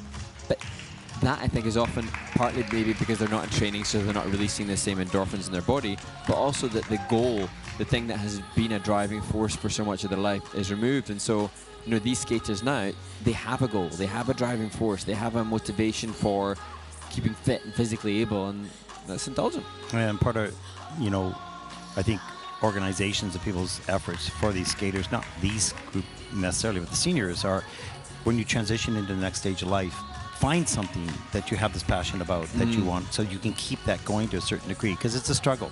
And sometimes it's a mental struggle for some of those, not sometimes, a lot of the times. It is, how do I retire? Because what do I fill this with, right? And if you're not thinking about that, that's why school is so important, then it can be a shock to your system. Yeah. And it's one of those things that we don't talk about. We don't talk about the athletes. We commentate on athletes when they're in their prime of their career. We don't commentate on their post-career life. It doesn't come in front of screen. So arguably it's taboo because it's not discussed, but it is kind of important to discuss because we care about humans. We don't just care. We enjoy skaters. We care about humans. So we care that's about a little bit what we can do here with your research, of course, as to what else they're doing in life and what other pursuits they have. One of the things we did in Canada, we did a special contest of people sending in what their other skills in life were, whether it was art or piano or violin or singing or dance, whatever. And we did this big across the country, in the talent was unbelievable. It was like, UK's Got Talent. It was like, where did that come from? Because you think of them only as a skater, but there's so much more. So we're going to continue to do that because it was really fun to do, and it was shocking. Good. Even storytelling, the video production that they did with the storytelling about why skating was so important in their life was incredible. It was emotional. It was fantastic. Okay, let's get back to the sport. Back to the rails. Time filler. These extraordinary young people pursuing their passions and their goals in life as they continue their journey in school and sport and family. Is that a high 5 or a high 10? I think it's a high 10. I'd go high 10. A high 10, okay. Here we go. Next competitor representing Denmark, Selma Larson, 18 years old, first Junior Grand Prix season and second event this fall, placing 22nd in Istanbul. Personal best is 34.69 in the short program. Looking to top that score here in Junior Grand Prix. Number 2, Skating to Retrograde by James Black.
Denmark's Selma Larson in her second ever Junior Grand Prix appearance, and I just love the packaging and the choreography by Leonardo Kalmar Jepsen.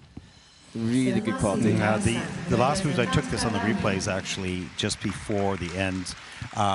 There was some really nice work with the music, like right, you know, that piano run and the head just whirling around, right? These are small details that don't bring you exact points, but they do bring you something that really add to the program, obviously. Here's a look at the triple Sauerkau, touchdown with the foot and back on the heel, so it has to step out of that. Coming up in the double axel, rides the edge. That was nice, good flow in the landing, that's for sure, right into the back camel. Now they can do a layback spin or a one position spin here, like the camel spin. And you see the forward inside edge, that's change of edge. So that camel spin is in level 3. So just missing one feature on that. There's a difficult exit. Double Lutz, no problem there. A little bit slow on the landing. You know, those little details. There's that head movement. Oh, I should have done that slow motion. And even there in the Choctaw, the head movement within that Choctaw as well, that attention to detail. And, you know, Selma Larson isn't going to have an element score as we look at the final spin that will be competitive, but I'll remember that. I'll remember the way in which she moves her body.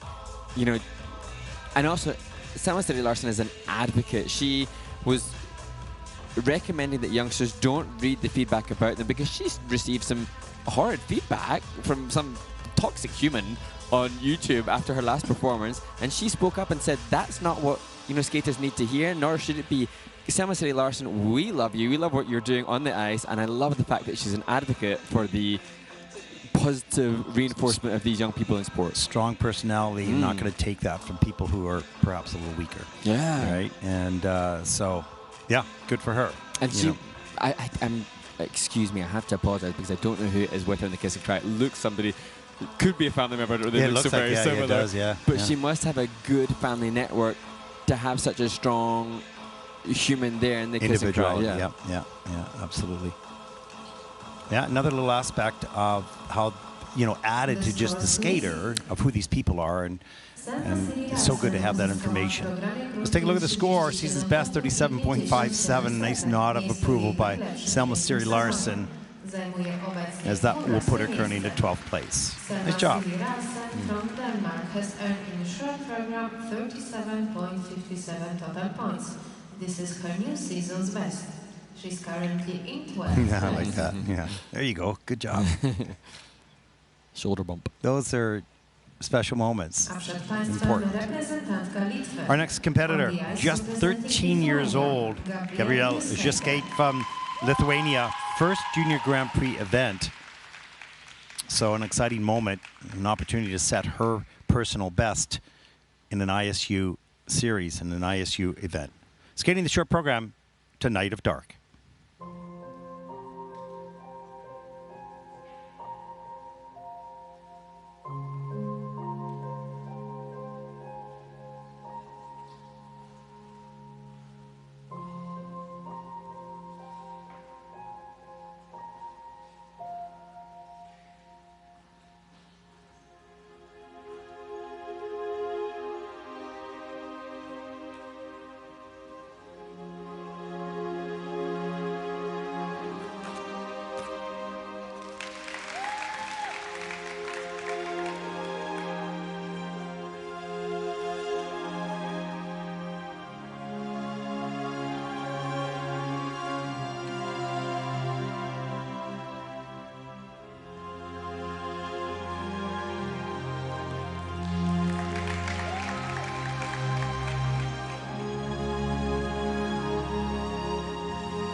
The Lithuanian novice champion, Gabrielle Jate. Well, I was thinking to myself, what a nice, I don't mean discovery, but we haven't seen her before. So this was a nice debut for this young woman, and solid skate. And even though it wasn't a lot of facial expression, there was some attention to the music, some intensity, if you will. Let's take a look at some of the elements, opening up with a nice triple Lutz, great lift, great flow, wonderful extension on the landing. And coming down the ice, jump combination, pushing straight up in the air, fast in rotation, triple flip, double toe, swish clean. Beautiful, plus GOE as well. And then watch this layback spin into the Bielman, grabbing that leg, taking just a second, pulls it way above her head, not just a little bit. And then the double axel. And she's probably thinking, come on, get it clean. And she did. And she did. And then here's some of her movements in the step sequence. But, you know, good choreography for this stage of development. Solid jump technique and spin as well. Yeah, and I mean, you can see not the flow and glide, so skating skills not as with others. But here, what I think is interesting is that, you know, she's the Lithuanian novice champion, relishing being here and totally unfazed. Like, I watched that performance and felt very comfortable in the expectation of a clean skate. Yeah, there wasn't a sort of, oh my gosh, I'm at the Junior Grand Prix. Oh my gosh, oh my gosh, oh my gosh. Will I won't I? She was here, no, I'm going to show you what I got. Yeah, you know? that's me. And here it is, exactly. And that you talked about that. Some people's energy rises in the excitement of competition, and some lose, you know. Just relishing the opportunity to show the work. At this stage, sometimes they get a little older and it changes, you know, at times. But wonderful job, and she looks like she's enjoying every moment. And I just think she has the best name. It's almost like Just Skate. Yeah, no, it's cool it's Juskite, Just Skate. Yeah, I like skate. it. I love it. I want that. She's just skated. Here we go. Let's see, Gabrielle Jate, 47.19 from Lithuania. That'll put her currently in 5th place. Great job. Great start to her international career with the ISU series. Well done. 7.19 total points. She's currently in 5th place.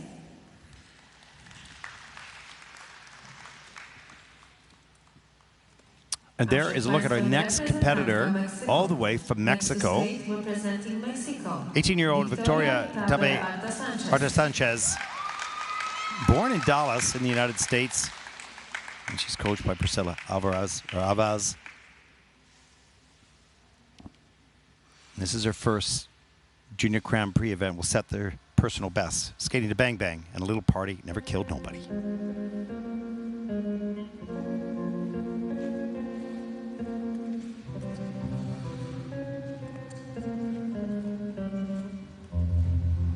I was 5 and he was 6. We rode on horses made of sticks. He wore black and I wore white. He would always win the fight. Bang, bang. He shot me down. Bang, bang. I hit the ground. Bang, bang. That awful sound. Bang, bang. And baby shot me down.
Mexico's Victoria Arta Sanchez, and I know that she was so excited to be here, first Junior Grand Prix, and I just love the fact that that step sequence is coming in at a level 3 with a good grade of execution. You can see some good edge set, and she sells well. She have a good career as a show skater if she wants it. No, she really performs well to the music. You can see the joy coming off the ice, and you know she's at a certain standard of skating. She accepts it. Doubles, you know, for the most part here. Triple sow, triple toe loop. We'll take a look. Here's the double axel, and that's downgraded, so that's okay. But the mechanics were good. Triple sow cow or double flip, double loop, and that was done well. There it is again. I pushed the button twice. Sorry about that. And then the double Lutz a little bit later in the program. So this is the standard. This is the standard that she's at jump wise. But look at the performance. And I argue one of the best performances. You know, the bang bang piece at the beginning, the opening music. She enunciated those bang bangs in the music with her movement through the step sequence. That was definite sell to the audience, the judges. And not everybody has that level of quality in their conviction to the movement, and she did. Well, maybe, you know, at the age of 18, you're a little bit more confident and mature, perhaps, than the younger ones. So you can see her there in the kiss and cry, just enjoying this moment. So, you know, she had the confidence to perform. She does. This is for sure. And, you know, she's worked just as hard as any other to get to her first Junior Grand Prix. This is a huge testament to that hard work and the commitment to being a skater. And I, for one, really enjoyed it. I'm sure you did too. And so, you know, kudos. Thank you. We thank them for their commitment to the choreo and entertainment that was given. Yeah, absolutely. You know, they all have to work hard to get here. There are different standards, of course, from different federations. Victoria, 34.98. That'll put her currently into 16th place, and they're thrilled, and that's wonderful. Yeah, it's so wonderful. You know, another skater wouldn't be happy with that. You know, but this young skater's here at a Junior Grand Prix with that score, loving the moment. That's awesome. A przed Państwem reprezentantka Łotwy. On the ice representing Latvia, Kira Baranowska. Kira Baranowska from Latvia, 13 years old, first Junior Grand Prix event. There's quite a few of the skaters here first time, which is interesting and exciting. And she'll skate the short program and establish her personal best score right now.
Well, not long ago, we saw a 13-year-old from Lithuania in her first Junior Grand Prix. Now from Latvia, Kira Baranovska, another 13-year-old. So Mark's sitting beside me, finally.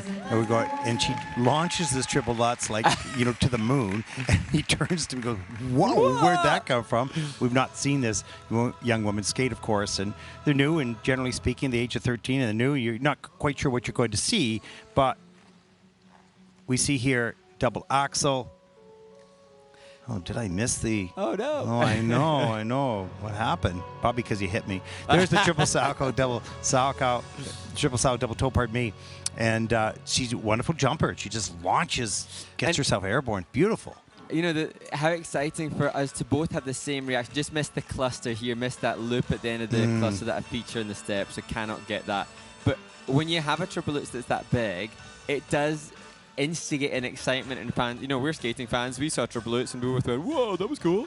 Well, it was a beauty. But also, we talked about this, there's these difficult jumps all through. For the most part, all through. So the technical difficulty, even whether they don't maybe perform in a competition, is there. Yep. They've closed the gap. Now, there's lots more to do, obviously, but just a perfect example. 13-year-old coming from Latvia. We haven't seen her before, and boom, she launches a moonshot with the triple Lutz, Incredible. And the judges have really gone for it in the grade of execution as well. Well, sure, absolutely. A 1.35. So she has 7.25 points for that one triple Lutz, which I didn't show you. Sorry about that. You have to rewatch. Have to pay attention. Up on YouTube. I have to focus on the button. Okay. Interesting. I was chatting to her coach, Olga Kavalkova, and she's so busy. They have so many students in Latvia, and they've done incredible work and all over the place. They're in Challenger Series events, Junior Grand Prix, such commitment from the coaches. Wow, nice 51.34. And you could see Kira going, whoa, that's big. Not knowing she's done the Junior Grand Prix for the first time, not expecting anything. And now the reality sets in. You've set a standard here, so now much more to come, hopefully, in the free program. Doesn't look 13, that's for sure. No. Great job.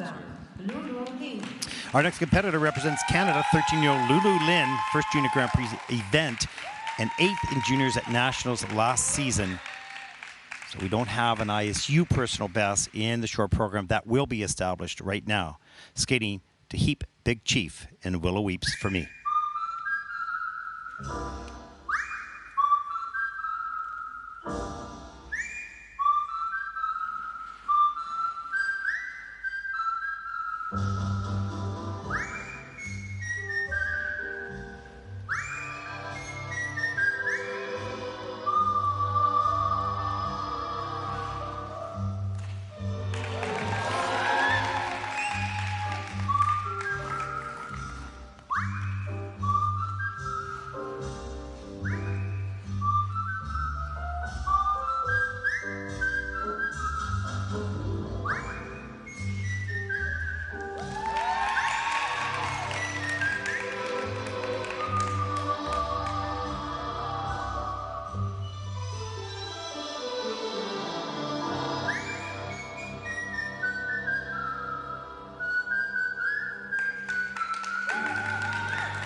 I just loved it. Lulu Lynn, another 13-year-old from Canada. You know, charming, absolutely. And it was whistling. Yeah. The whole program was whistling. I mean, that's the unusual approach, innovative, and distinctly her. And, you know, you have to be a certain quality of young human to be able to pull off, you know, a unique music choice like that. Yeah, and she did with her personality. There's a double axe, a little slow, but, you know, really well executed. Here comes the triple Lutz, good speed coming right up over the pick, arms above the head, good flow in the landing, so that was nice. And this was supposed to be triple flip, triple toe loop. This was just 2-4-4, touchdown with a free foot, unfortunately, but squeaks out the double toe loop to save the combo. That's good, didn't lose it all. And so great fight and thinking. But here's some of her performance. Look at it. You know, she's got the charm, she's got the choreography, and she's delivering it as designed. And, you know, we've seen some great new names on the choreography list, but David Wilson, it's no surprise that he's so celebrated. Like, little touches like that, you're working with a master of their craft in terms of choreo. Yeah, exactly. But she could take it. Well, she could, and some couldn't, but she can, and David brought the best out in her, and that's just brilliant. Just a beautiful job, and there's Coach Paul Parkinson, plus Andrew Evans, the coaching team, of course, David Wilson, choreographer. David Wilson choreographs many. A lot of the Canadians do a lot of choreography for around But the great, world. I think, when you've seen a choreographer like that, David Wilson, who's choreographed Olympic-winning programs multiple years ago, still obviously giving this level of quality, not, you know, dining out on their namesake, you know, still creating great work. Dining out. That's hilarious. Yeah. No, they're giving back to the next generation, and they work with them. That's what I love about, you know, all the choreographers across the world are, yeah, they're great at the top level, but they're also helping the new juniors coming up. 56.16, so Lulu goes, okay, not bad considering the problem, and that'll put her currently in 4th place, but in good position. Good skate, good debut, and good opening personal best score on the Junior Grand Prix. Well done.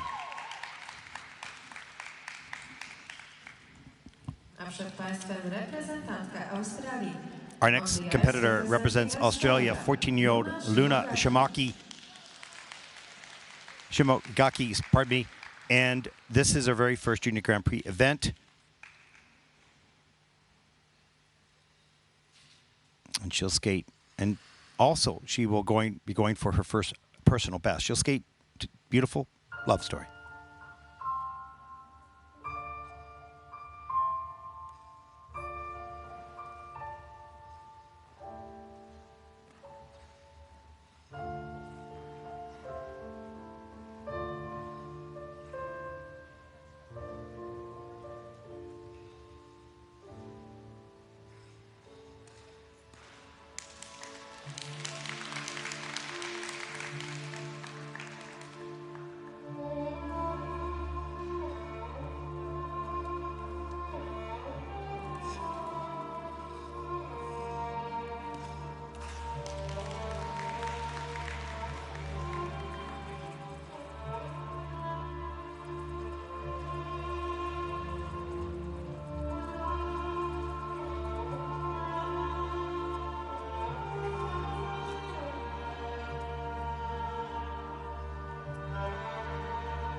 Lovely finish position for 14-year-old Luna Shimogaki in what is her third ever junior competition. Yeah, interesting. Very delicate, a little slower pace for sure of her skating. That's the stage that she's at. To be precise and be successful with her elements, needs to have that speed at this stage, of course. As we see the triple toe, double toe combination, it is under rotated in the triple toe loop. And here's the layback. You see the side position here. She'll turn and go straight back. There it is. That's one feature. Blade to the head, another feature. Bielman, another feature. And really nice Bielman as well. That blade is way above the head. That is in level 3, so missing just one feature. And here's some of the steps. It's hard. Outside loop into outside bracket. Difficult choice of combination of turns. And yeah, sometimes the turns, they do them to make it look easy, but they're not. Oh, no way. Change of direction, and there's the double axel. Near the end of the program, really wanting to get that clean and was patient. Got good lift. Beautiful turnout toe here in the camel spin. And this change combination spin is and at the end of the program with a level 4 with a plus GOE as well. Good, impressive range of flexibility. Yeah, terrific, and strength, because that leg doesn't get up there by itself. No. You got to lift that up or pull it up, right? And I was just thinking, I was looking at her past results, as I said, just her third ever junior competition. I thought the opening triple toe might have just been scraped through as a clean call. She's not landed it cleanly yet. Yeah. And that's, again, as you said, a stage of development, going for that clean rotation to boost tech scores. Yeah, and sometimes it takes a little longer, or most times a little longer than you want. 39.67 for Luna, and that'll put her currently in a 15th position. Luna Shimogaki from Australia has earned in short program 39.67 total points. She's currently in 15th place. Mark, there's been some interesting skaters, but I would say even interesting stories as well, the background, which you're digging up and finding out. So, that is a lot of fun as we take a look at the standings so far after 4 groups. And now it's time for the ice resurfacing, a little video playback from the ISU. What do we got up on the menu? Well, continuing with the women's competition, we'll have a look at the interview with the winner from Bangkok, Amina Kai, and then interview with Cio Jen from Linz, when she won her first Junior Grand Prix this season, and then a look at some of the backstage antics from Budapest. Well, we hope you enjoy some of the background. This great video work by our social media team here, absolutely outstanding. So it's a lot of fun when we can deliver this great video collage, if you will, on the ice resurfacing. We'll take a short break. We'll be back right after this.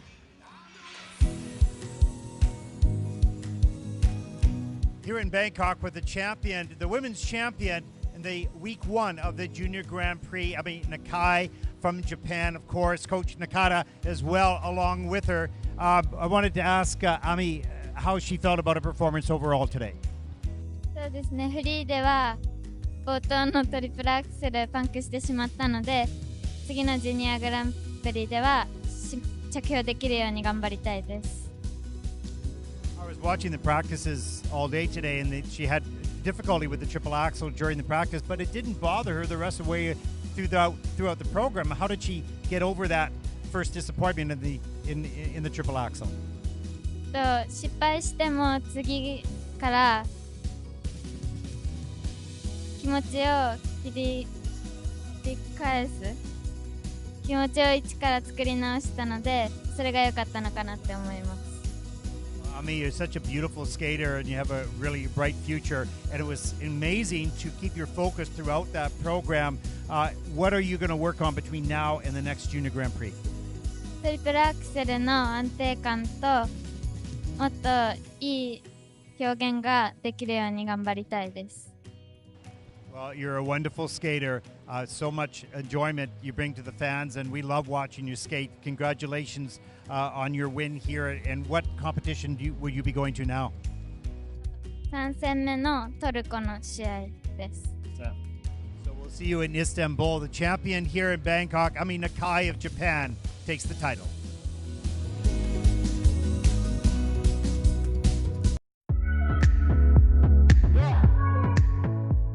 Here in Linz, Austria, with the women's champion, Cio Jen of Korea, who won the event by over 30 points. Just an incredible skate. Congratulations. And I wanted to ask you how you felt about your performance today.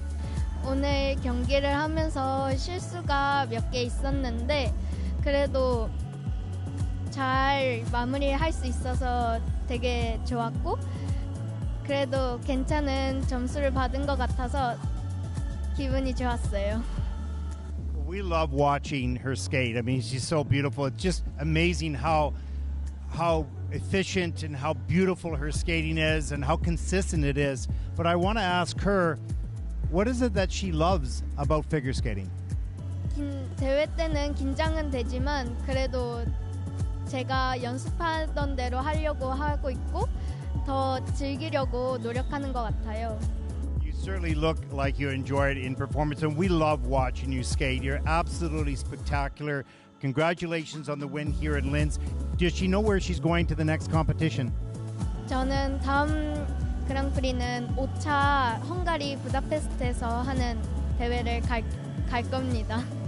Well, we were looking forward to watching you skate once again in Budapest. Congratulations on such a beautiful performance. Cio Jen, the champion here in Linz.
I like chocolate and I like wafers. It's good.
I don't go to my room because I need to eat. We will be just happy.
The following skaters may now take the ice for the warm-up. From Argentina, Lilia Blenko. From Germany, Olivia Lova. From the United States of America, Sarah Everhart. Welcome back, everyone, to Gdansk Polo Day 1 of competition, the first event, group number 5 in the women's short program. Mark, I don't have to welcome you back to the broadcast because you're sitting right beside me finally. We just had a quick bite. What did you have for lunch? I had some gnocchi. Gnocchi. I had that too. What'd you call it? Gnocchi. Yeah. Well, we should ask the Italians. How do you pronounce it? Gnocchi. Gnocchi. It has to have some Italian excitement behind it. Yeah. Some Italian excitement. And they're all complaining. You know, it's sort of like they're going, okay, unless Mama made the pasta sauce, I'm not going to be happy. Right? So, whereas we were like, oh, no, it's good. It's pretty good. Yeah. No, it's good. It's great. We thank the local organizing committee for helping us out to, get some substance during the day. It's warmed me up. That's good. Yep. Absolutely. So far, we've seen, a lot of really good skaters didn't maybe have their best performances, of course, but we've seen some nice skills and some surprises as well. Some athletes that we hadn't seen before, first time in the Junior Grand Prix. A lot of 13-year-old skaters here. Now, Mark, I want to actually bring this up because you have some stats on this, and I think this is interesting, and I want to say to the audience, we're not saying anything about age, whether it's older or younger is better or this or that. It's not the point. We're talking about trends here, at least at this stage. So what did you find? Oh, I've not got the sheet with the exact numbers, but sorry. from my studies, it seemed to be the case that in the men's event here, certainly in Gdansk, in Poland, 50% of the men competing in this event were 18 years old or over. So dependent upon when their birthday was, some of them were 19. 50%. It was 15% in the women's event. Right.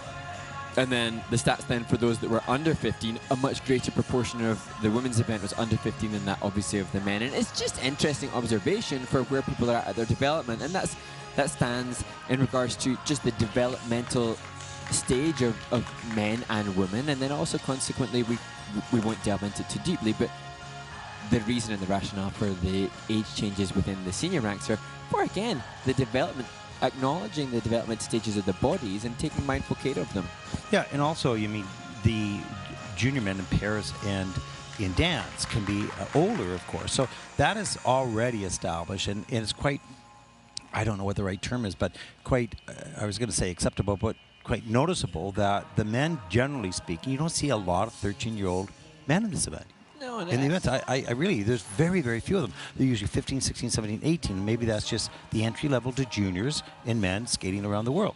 And when we do see some of those younger men that are competing on the Junior Grand Prix at that tender age, they tend not to be as developed as the 13-year-olds in the women's event who are more competitive for top placements. And that just goes some way to the differences that we see, and that no one size fits all. No. For age, body development. Yep. And there's no guarantee that each person will go through the different stages of development at the same time. No. All we're reporting is the numbers, the stats. We're not reporting opinions here. This is just simply what it is at this stage, and could change. Who knows? Especially with the age changes. So we'll see what happens over the coming years. Yeah, and just really excited to see when we see the skaters. We've seen Mao Shimada and Cio Jen winning 2 events. She's twice been a silver medalist at Junior World Championships. She will stay at the junior ranks for a while to come. What developments will she use to push herself further forward in the junior ranks? How much will, in one of the earlier warm-ups today already, we've discussed the presentation and the composition and that mindful attention to that from these developed skating nations.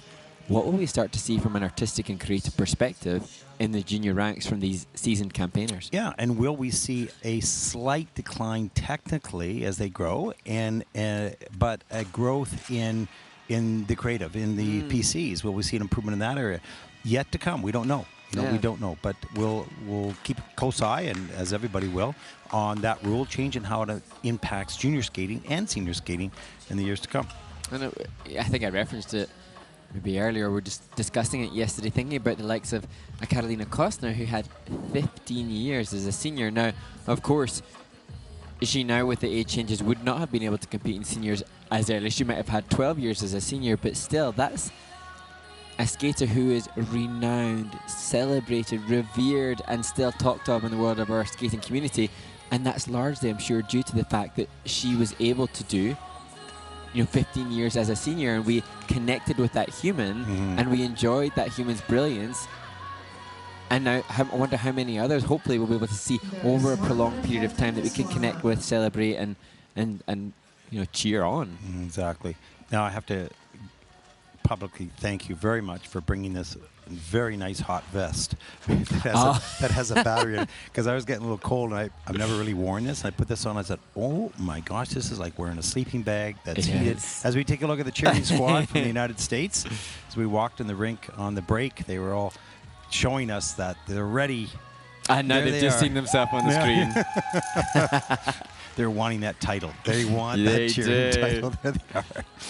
Good for them. So important, these young people, that have this experience of team camaraderie in an individual sport and really remember the journey at this stage of their life. Absolutely. And we saw some other skating nations, vying for inclusion in the competition as the best cheer squad. As just see Sarah Everard working through her cluster. That just sometimes that happens, warm-up skaters can have little mistakes on something that they wouldn't ever expect to. Just reconnect. It's actually a good thing, because it makes them alert to it in the program. So generally speaking, you don't see that again.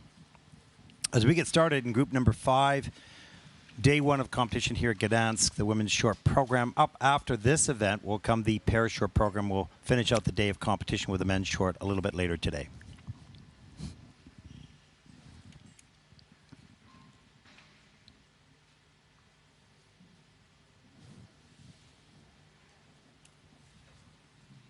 Przed Państwem reprezentantka Argentyny. On the ice representing Argentina. Our next competitor represents Argentina, 15-year-old Lilia Blenko, coached by Didier Assin.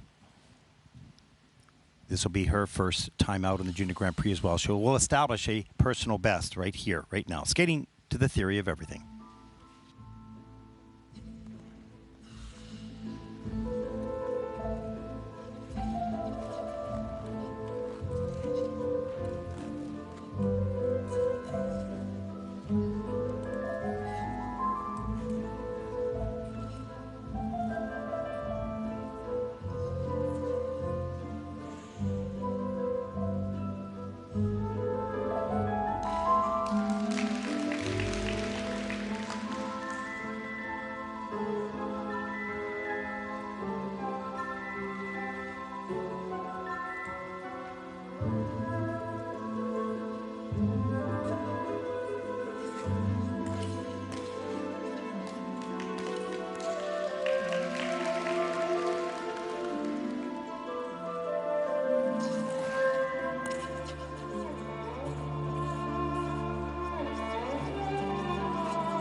Born in Buenos Aires, 15-year-old Lilia Blenko competes in her first Junior Grand Prix. Lilia Blenko, Argentina.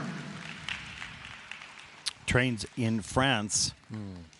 And so this is a new experience, certainly, to be here on the Junior Grand Prix. And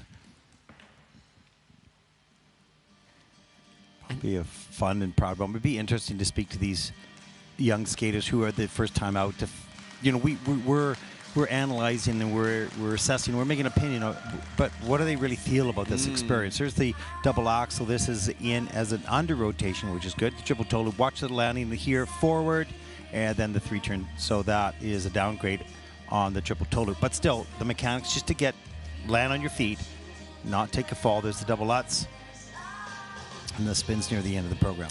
And I think, you know, having seen it, it's an outdoor rink in Argentina where they have their national championship. She's somewhat bound to have to train elsewhere for optimal facilities and experience, and then this another experience which she can hopefully then take back to the Argentinian Skating Federation to educate others with.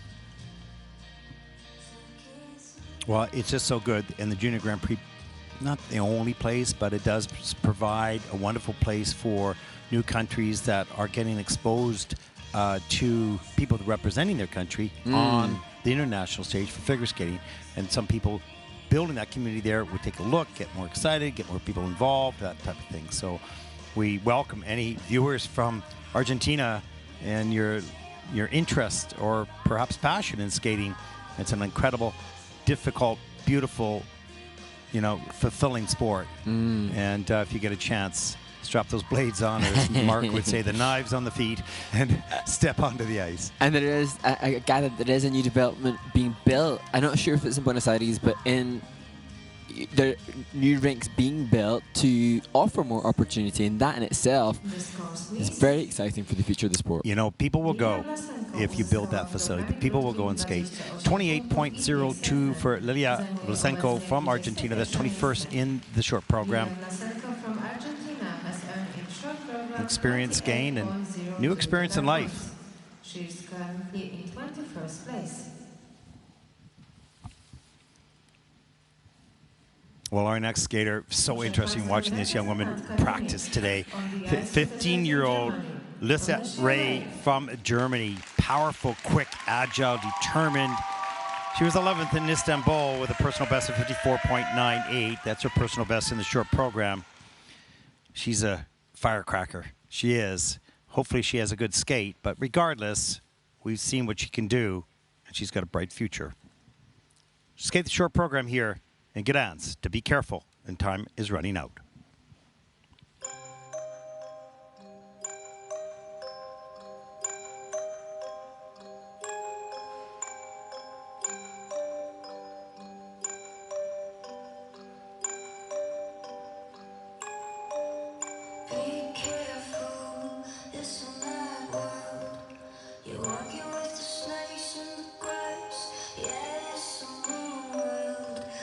Crazy, don't ever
15-year-old Alicia Ray from Germany, and as you said, Ted, just such a talent with such good quality basic skating skills, and interesting to see she and her team, both coach and choreographer, pushing her with this more contemporary approach in the short. Very cool. And I saw, again, like we talked about the other skaters, you know, the practice session, triple lats, not a problem. Little under rotation in some of the jumps here. We'll take a look at, there's the first triple toe loop. That looked pretty good. Second triple loop, lifted up in the air, maybe under rotated. No, it's clear. It's clean in the system. That's good. Triple. This lats was more problematic, of course. Watch on the landing. This is completely a forward landing, so this will be a downgrade.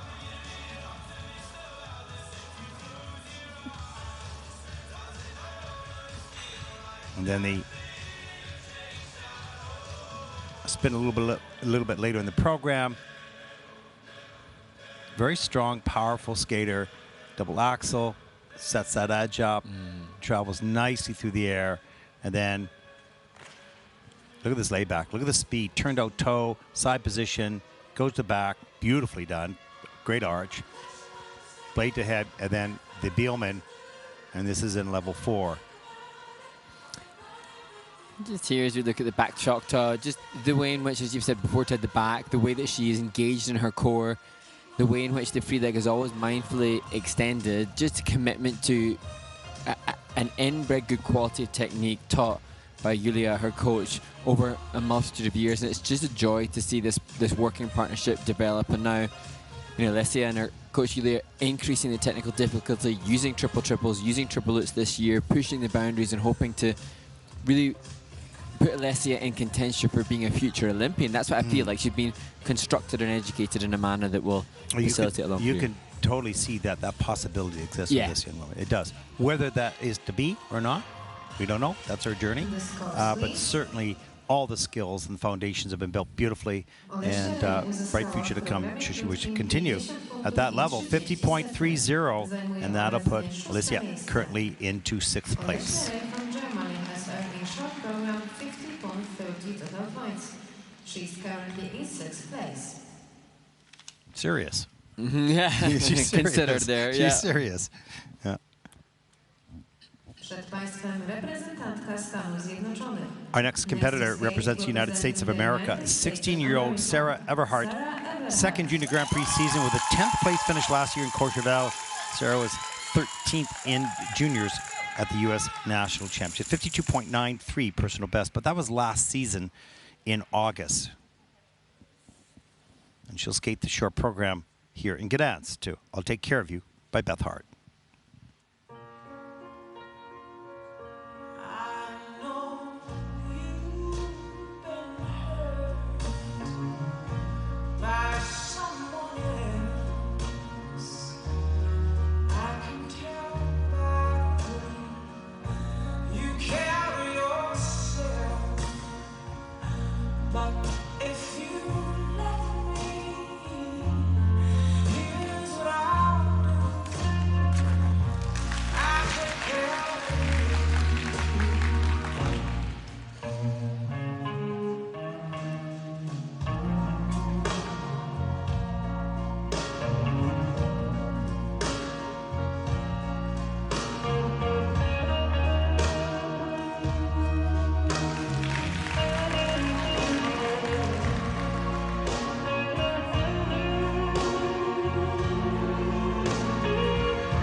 Selia Everard from the United States of America has showcased such improvement in the off-season. 10th, as you said, in her sole Junior Grand Prix assignment last year, 13th at American Junior Nationals.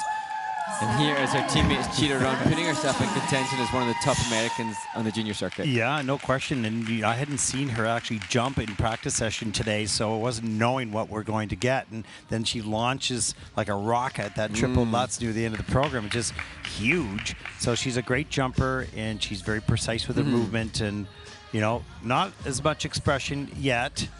Well, there's the triple toe reloads. Little under rotated in the, it's on the quarter of the second triple.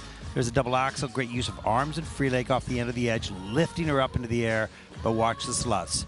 Goes straight down, straight up, huge air time all the way around, beautiful soft landing, really great quality, and that Lutz came in with a 7.84, so 1.35 GOE, so that's a great plus.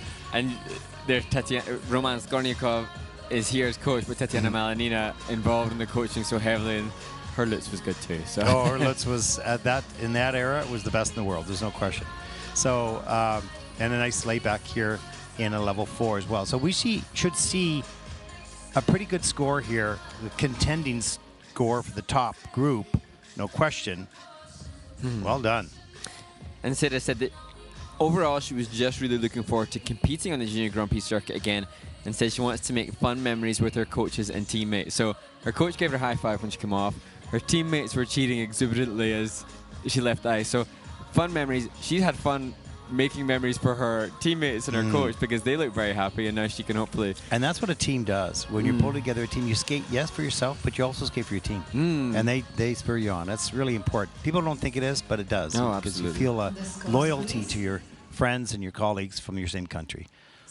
Let's take a look at the score for Sarah. 60.19, not of approval, and even Roman's going, ooh, okay, this is really good. And this will put Sarah currently into second place. A little high five. A lot of joy in the kiss and cry. Very nicely done indeed. Look at your top 5 of the leaderboard so far. And there is our next competitor. This time I got this right. Okay, I finally got it right. Label it right. Okay, 14-year-old Anastasia Buzula from Poland. First Junior Grand Prix event. Here at home must be exciting, nerve-wracking, all the fun emotions that come along with this sport and skating at home. And she will skate to the Storm by Havasi.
14-year-old Anastasia Buzula competing. You can hear some screams in the audience. That indicates this first of the home nation skaters. Oh, sorry, second of the home nation skaters competing in the Yeah, and she has to be really pleased with that performance. So, you know, new to this circuit, of course, and coming out with a pretty clean performance, even though there'd probably be another rotation on one of the jumps. But solid, you know, well done. And, you know, you just never know. You hope, you train to skate well, you hope to skate well, and then sometimes it's a surprise that you do skate well, you know, coming off the ice. That's why you see a smile on their face. So let's take a look at some of the elements. Here's the double axel.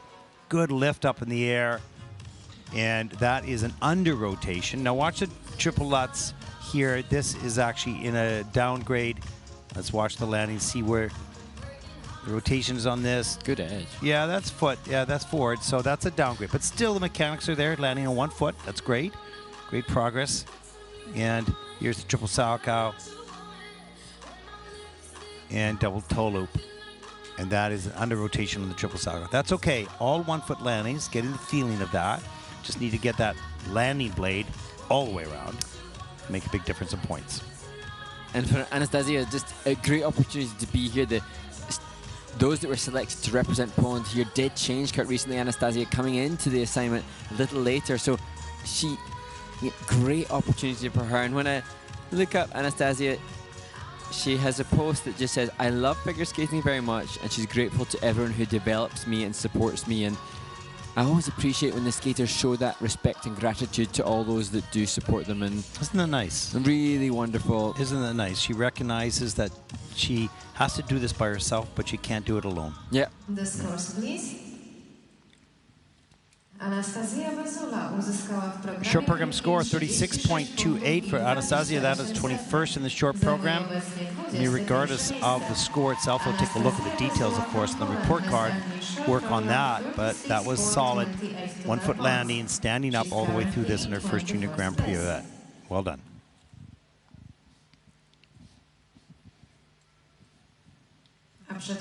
Our next competitor represents Thailand, Angelina Ismon, 13 years old, another 13-year-old mark. First Junior Grand Prix season, 20th at the Asian Open 1 week prior to the Bangkok Junior Grand Prix this season. Let's get the short program To the Swan by Camille Saint-Saëns.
Angelina Ismon, another skater who trains in the International Skating Union Centre of Excellence in Bangkok, and another skater who we hope to help take a bunch of strong Thai skaters forward. Yeah, interesting. I love that rendition of the Swan. That was completely different. So that was very cool.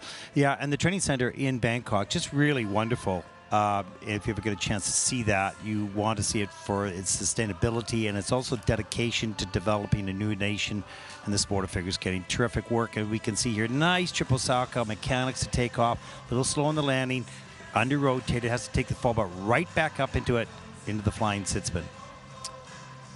And Angelina, I think, should be a little disappointed with Osaka. She did land that in the short program at the Asian Open Trophy, but as we keep saying, it's not that linear thing.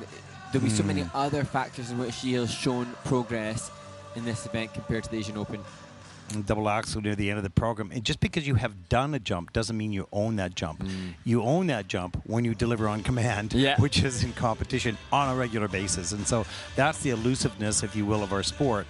That even when you say, okay, I got this, then all of a sudden one day you don't have it. It's not there, right? What's happened? Yeah, so it's part of the process.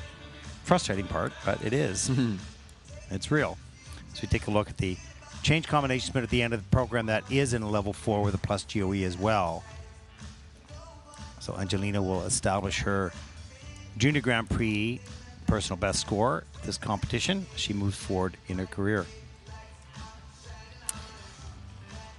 And because we've had that, a torchlight shone into the Thai figure skating community because of the Centre of Excellence there, because of the Junior Grand Prix that was held there, we're mindful and aware of the relatively vast numbers of skaters that are at a similar stage of development, early triple jump education, early triple jump success. But to me, the cluster of different skaters on the same trajectory, they'll help each other move forward. When one starts to land triple loop or one starts to land triple flip, then that'll be that next stage of development. But because there are a group of them pushing each other, it's almost an inevitability that they'll transcend. I don't know if this comment is correct, but it seems to me through my memory, which isn't that strong, is that this Center of Excellence has come along rather quickly. It was developed. Hasn't been around for 15 years. It's relatively new, and what we're seeing is really good basic technique coming out of there. A solid skill teaching, some growth and maturity as well. Not at the top level of juniors yet, for sure. It's not, but it's not at the very beginning either. It is along the way. It's doing really well. And it's not just one skater or two skaters.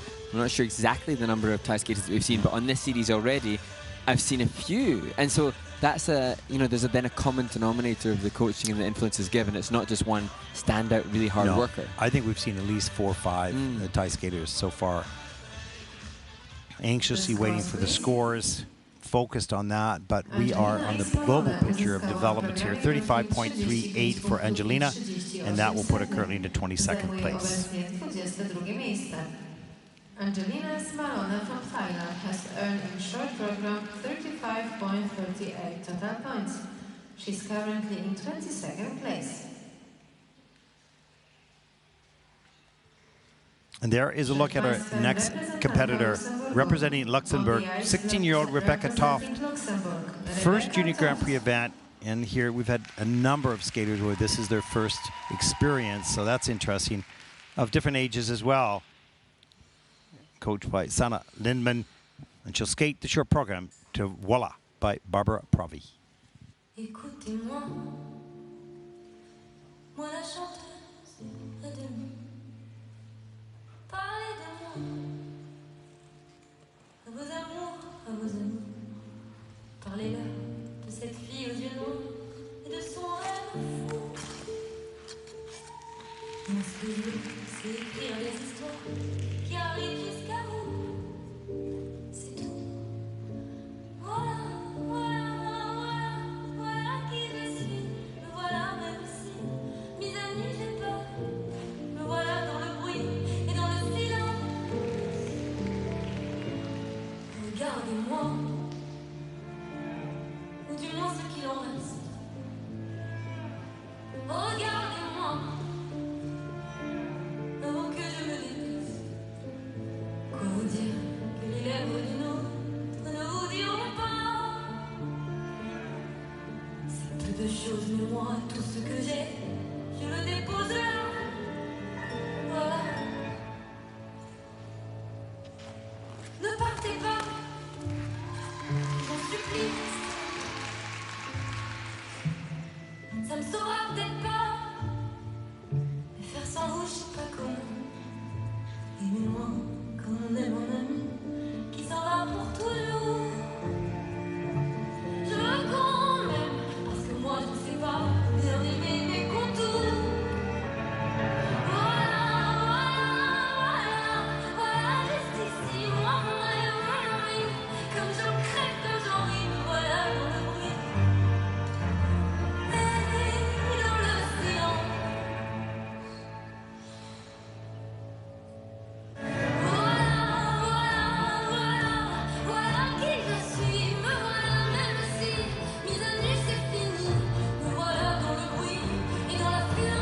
Emphatic finish for Rebecca Toff from Luxembourg, the 16-year-old who didn't have the ideal travel to Dortmund, and the flight then was cancelled, so didn't arrive here till quite late in the preparation, but completes her short program in her first Junior Grand Prix.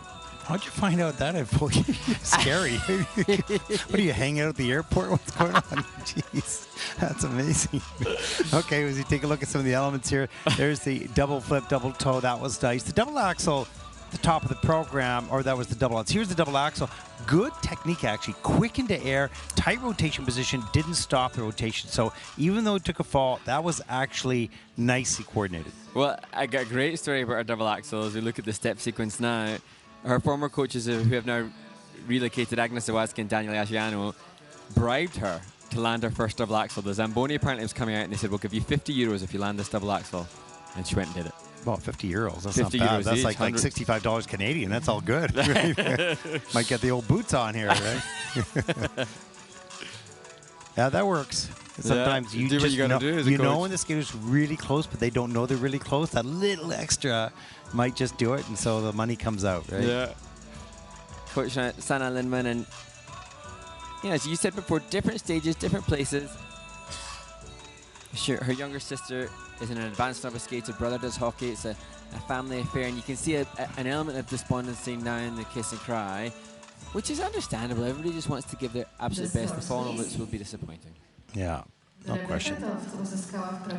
Short program scored 28 points for Rebecca Toff, and that'll put her currently into 26th place. From Luxembourg has earned short program 28 points.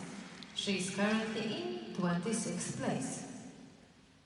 It's interesting, as we go to the next group, I think, I don't know if this is certainly not true for everybody, but sometimes when you see your child skating, or as a coach you see them, and you're somewhat isolated, not isolated, but in a smaller area, so you don't see a lot of skating, you think, okay, this is good, you're skating really well, you're going to be able to do this. You go to competition and you're not able to do it, and people wonder, well, why is it so difficult? They've never faced how hard that is to produce what you're able to produce in practice in an intense situation.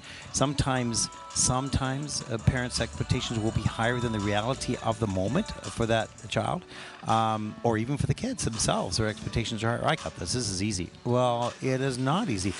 It's like a great hockey player out of juniors. Okay, follow me with my terminology here. Okay, as you're teaching your son hockey.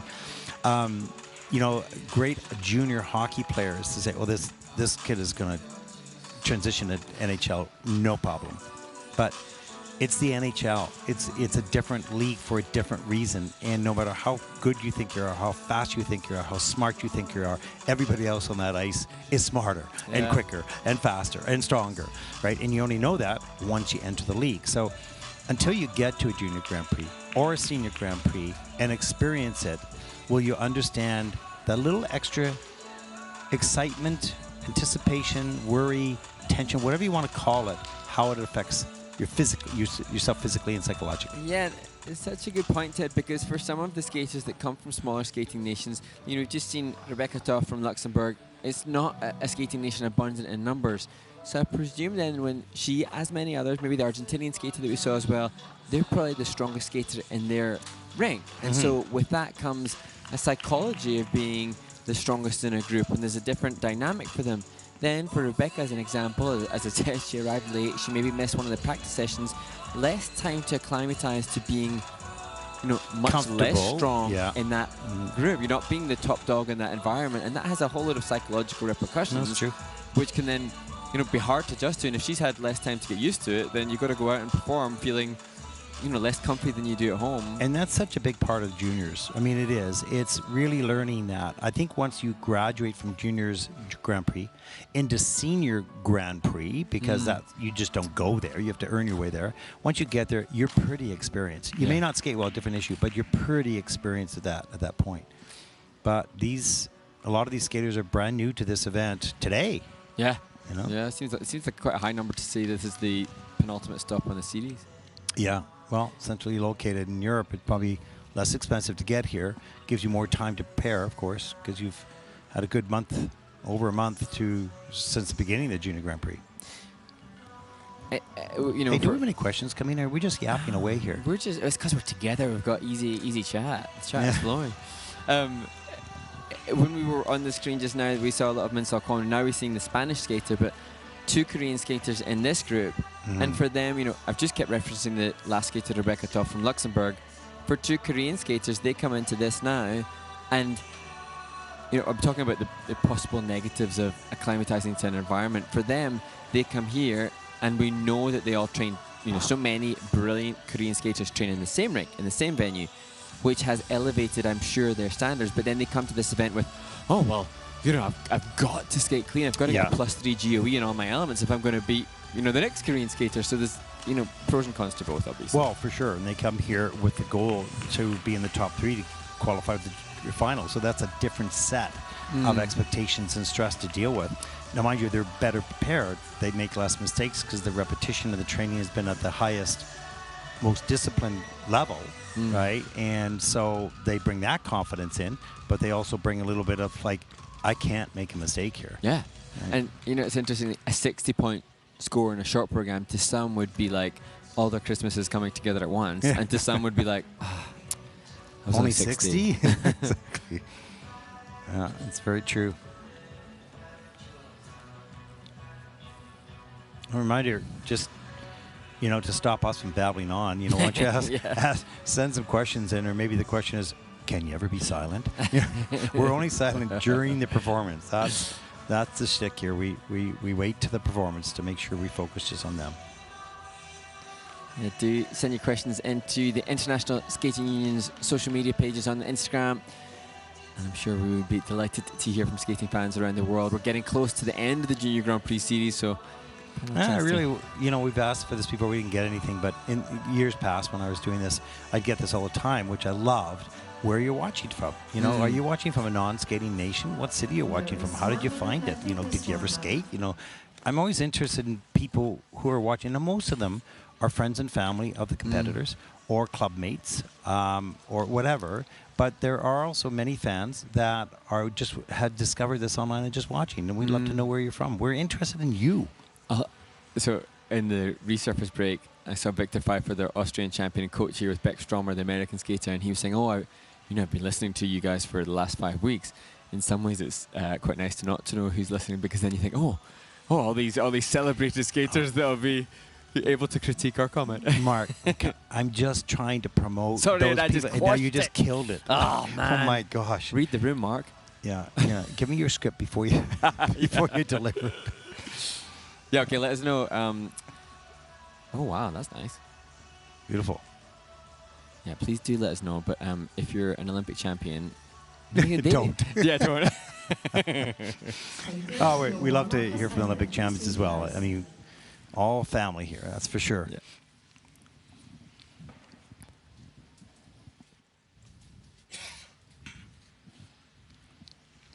Okay, what's up next? Final group. Yeah. And a big contrast here. It's really interesting. We're going to have, you know, some of the top skaters. This is where it's open draw, so you never know who's going to be in what group. And we're going to start the final group here. The 17-year-old representing Greece. First Junior Grand Prix event, Whitney Ford. So Whitney does not have, of course, a score on the ISU Junior Grand Prix, so we don't have a personal best score. She takes the position, the first Junior Grand Prix event, and she'll skate the Hallelujah.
A beautiful smiled spin, gorgeous position on the forward outside edge of the camel spin, and in the closing feature of the change weight combination spin. Whitney Ford, 17-year-old, she celebrates her 18th birthday next week, represents Greece. Yeah, and I so wanted her to have her, like, not to pop the Lutz, you know, do double Lutz. And it looks like she was going for that double axel, looked really quick takeoff. So she's not going to be happy with that performance. I really wanted her to show the beautiful skating that she has. And there, she snaps off that to get up the double, but the edge took off onto the left side, so she popped that into a single. And that was a little bit disappointing, of course, for her. And there's a nice double flip, double total combinations. You can see that totally the double axel would have been fine. You can do it, and then rushes this, just gets down. It goes really quick with the upper body, pops that. And so this will be disappointing, but she's got lovely skating skills, nice spins as well, and a sensitivity to the music. And she would not have enjoyed that performance as much as she would have had she just done the, you know. Or she can. Yeah, yeah, exactly. Yeah. What was interesting when she started, I thought, oh, how she smiled at the judges, and that in itself, I thought, gosh, she's so brave, smiling directly at them. She finished after this combo spin, and then it had a gorgeous left forward outside edge into an overstop, and she smiled at them. She smiled before when she would have been, I'm sure, full of nerves and anxiety. She smiled at the end when she would have been full, I'm sure, of frustration. There's that left forward outside edge, really deep overstop, and a smile to follow. And I thought, you know, there's so much maturity in delivering that when inside she's suffering a whole array of emotions, but we can see the beauty of her skating. I like that. Had the courage to smile in front of the judge as if they're going to shoot you or something like that, you know. Yeah, beautiful. Whitney Ford, 26.14 from Greece. That'll put her currently in a 27th position. Real pretty skater, didn't have the skate she wanted today, but some lovely qualities. She's currently in 27th place.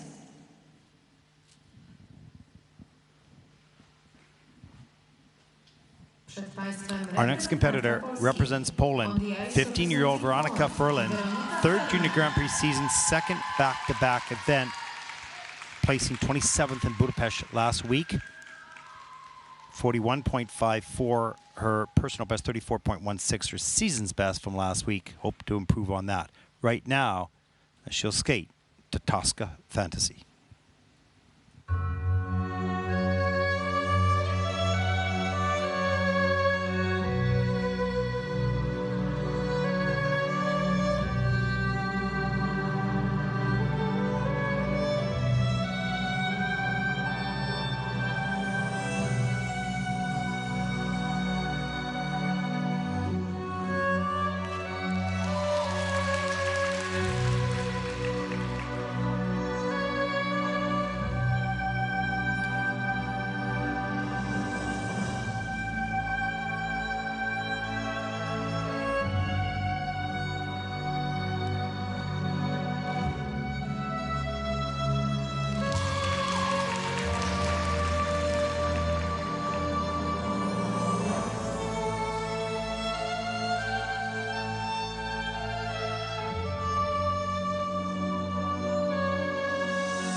And again, you could just about hear the screams of delight for the Polish skating fans and hopefully friends and family. Veronica Furland, 15-year-old from Opole.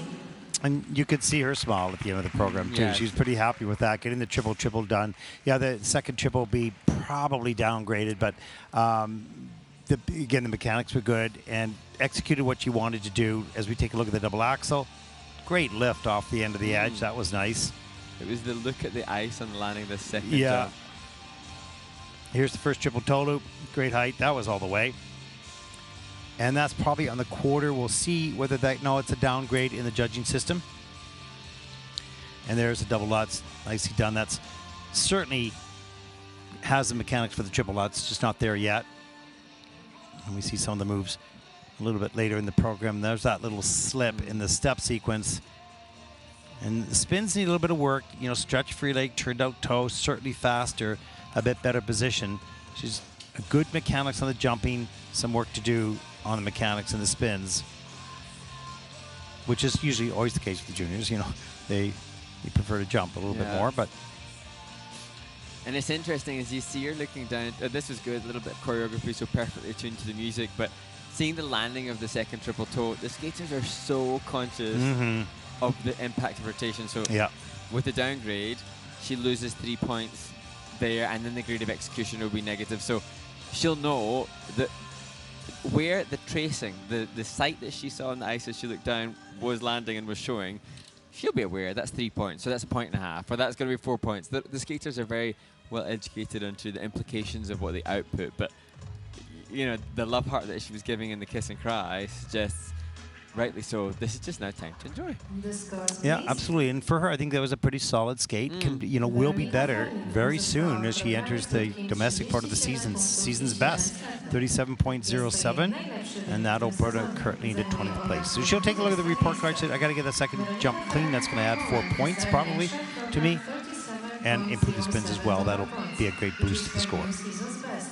She's currently 20th place. And there is our second skater from China, and we've noticed, as we've mentioned several times, the young group that's coming up. Very nice skill. Another 13-year-old from China, first Junior Grand Prix season, second Junior Grand Prix event is in as many weeks. Shiki G from China, solid shirt program last week, found herself in the final group for the free program, ended up 8th overall. 60.40 personal best. Will skate the short to Gladiator.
Well, a level 4 step sequence and the best laid-back spin, in my opinion, that we've seen of the competition.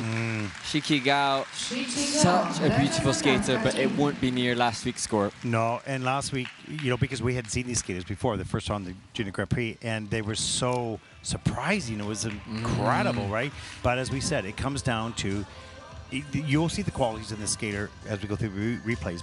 But those two elements missed, those are a huge amount of points. Yeah. So it takes you really out of range. There's the triple flip, it's around, but she's too far forward and sort of collapses and folds up a little bit here.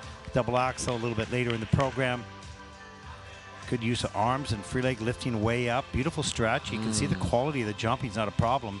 This triple lutz, this just was really kind of slow into rotation and way too far forward and on the heel and has to take the fall. Let's downgrade with the fall. But look at the upper body movement. Look at the quality of expression after those two problems. Yeah, so true. To be able to still commit. Now, she lists ballet as one of her hobbies. You can see that mindfulness of the foot always beautifully pointed in the ankle and the fingertip extension. I'm sure because we're seeing in the Chinese skaters that we're enjoying on the Junior Grand Prix commonality as we see the style that is so beautiful. Yeah, and also connection with the music and with the judges that you see in a mature skater. Look at that beautiful layback. So it's back to side. There's the feature. There's the haircut. Great speed still up into the bailment. Amazing. Level 4. Level 3, in fact. There's missing one feature, but a plus GOE. Nice quality. Look at that. And it might be, as you said, Ted, about the travel and the logistics to be competing in back-to-back events within Europe, but it has to have been a challenge for this young woman to compete in Budapest last week with the excitement of placing 5th top group after the short program in Hungary, and then to be away from home, away from your natural training environment, away from your normal procedures. Probably away from mom and dad, Yeah, there's sort of a lot. So, but having said all that, this is a new generation of young Chinese skaters that you need to put on your radar because, yes, they're going to have their bad days. We saw that here, but they're going to have their good days, and the qualities overall are pretty strong. Yeah. And much more to come, I'm sure. And I really enjoy her style. I think her style is beautifully, it's so aesthetic, visually appealing. That doesn't necessarily constitute huge component scores, but for an aesthetics, it just doesn't hit a bad position. No, and look at her eyes, pretty focused, disappointed with those mistakes. But, they have a high standard. Those who have a high standard are usually hard on themselves. Yes. And it's sort of sad for us to see, but on the other end, it's what also drives them to be the best, So we'll see. It's interesting. The component score is still staying really strong, comparable to last week. She had 6.5 skating skills last week, nearly the same this week. It's just those technical scores will be so costly. Yeah, so 60.40 was her last week's score, and this week her score is 47.24. This would be normal with the mistakes that were made. It's okay, and that'll put her currently in 9th place. China has earned a short program 47.24 total points. She's currently in 9th place. Now, just 14 years old, but with lots of experience and confidence. 14-year-old Min-So Kwon from Korea, 2nd Junior Grand Prix season, 2nd event this year, winning bronze in Linz. Will need a top 2 finish here to have a chance for the Junior Grand Prix final. 66.81, it's a big score. Personal best last year, right here in Gdansk, in fact, 50.10 personal best this season as she takes to the ice for her short program.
Mensah Kwan garnered such a reputation from skating fans around the world last year with her Cats program. It was cute. It was cute. It was great. And this year now, we could see that this program would be great, but she had the big mistake in the combination in Linz. Now, clean skate here and such redemption from that first. This is an incredible skater. What makes the difference? Yes, of course, you got to land your jump stick, which you did. But it's the performance. You saw the facial expression with the detail, and we're going to look at a lot of this stuff. There's the double axel. We're going to take a look at that whole step sequence because it's pretty remarkable. There's the triple Lutz, nice flow in and out of that jump with some nice choreography as well. And then here's the big one. She really needed this. And there's the triple flip, flow into the triple toe loop, gets it done. Now, watch her sell this program. We're going to keep it full speed in here. And just watch the facial expression and the movements. Look at all the movements. It's just incredible. What is the level of? It's a level 3, so it's a pretty good level. But the GOE on this is a 0.71. But also, Mark, really adds over to the overall PCs because of the... Absolutely. Yeah, not just the technical element score, but boosting the program components. And it was fascinating to hear from her choreographer, Yeji Shen, who's produced so many great programs. Look at the mudra, just the hand detail. Fantastic. But Yeji, who is developing a name for herself, kept saying to Mensah and her mum, work with some other choreographers who are more famous and well-named, valuable people. But Mensah and her mom and her coaching team were saying no, they wanted her, and so right. And this collaboration between skater and the choreographer really develops year on year. How wonderful is that? The choreographer is trying to help her feeling. Maybe she doesn't feel as strong, but look at the work she's doing. It's just as good. Young woman, absolutely, skater and choreographer as other choreographers in the world. So believe in yourself because you're asking your skater to believe in herself. Yeah. You believe in yourself. Great work. And developing then a reputation as a new up-and-coming choreographer, and that's so exciting to see more influences and different influences because this is a Bollywood-themed program. Showcases a versatility in choreography. Yeah, and really beautifully executed. Season best 64.00. That's second in the free program, but just by a bit, as we'll see the score in a second. So it's winding up. There we go. A skater from Japan and a skater from Korea. When have we heard that theme before? And more to come, of course, because our next skater also comes from Korea. So something special is being done. You cannot ignore it. You have to analyze it. And for other skaters to start to narrow the gap. Our next competitor represents Korea. 15-year-old Cio Jen Young. Second Junior Grand Prix season, second event this fall, placing 5th in Istanbul. The personal best of 65, which would take the lead here, 65.98. And that was earned in Istanbul. Skate the short program to Never Enough.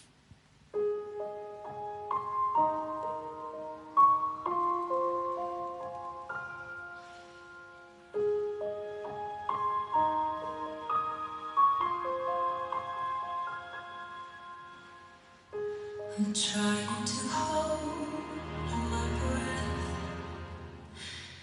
Let it stay this way. Can't let this moment set off a dream. Getting louder now. Can you hear the echoing? Take my hand. Will you share this with me? 'Cause darling, without you, all the shine, the thousand spotlights, all the stars we steal from the night sky will never be enough, never be enough. Oh, still too little. These hands could hold the world, but it'll never be enough.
Cio Jen Young from Korea. Now, Ted, I saw the practice this morning, and Cio Jen did a full run through in practice this morning, which in itself is impressive because that's testament to the fitness levels they have to do it all out in practice. But she has turned it on in the competition. That was easily 5 points better in components than the reserved commitment to it this morning. Well, they know when the bright lights are on and they're on the big stage. I mean, you have to know that, and you have to relish it, and you have to want to be there. As we see the triple flip, good lift in the air all the way around. Triple toe loop. This is... No, it's clean in the system. They haven't changed that. There's double axel. Nice flow, beautiful counter, rocker, or whatever it was. And then there's triple lutz a little bit later. She needed it. Solid technique, very quick into rotation, so it's much safer that way. And here's a look at the steps. I'm just going to leave it. Talk through it. Well, the speed, that's the thing I noticed so much from the difference to this morning. And also, not just does she push the speed to get the skating skills, she's not a hugely expressive skater, unlike Min Seok Kwon. So facially, yeah. But what she does have, I think, are stronger skating skills, so more flow, more glide.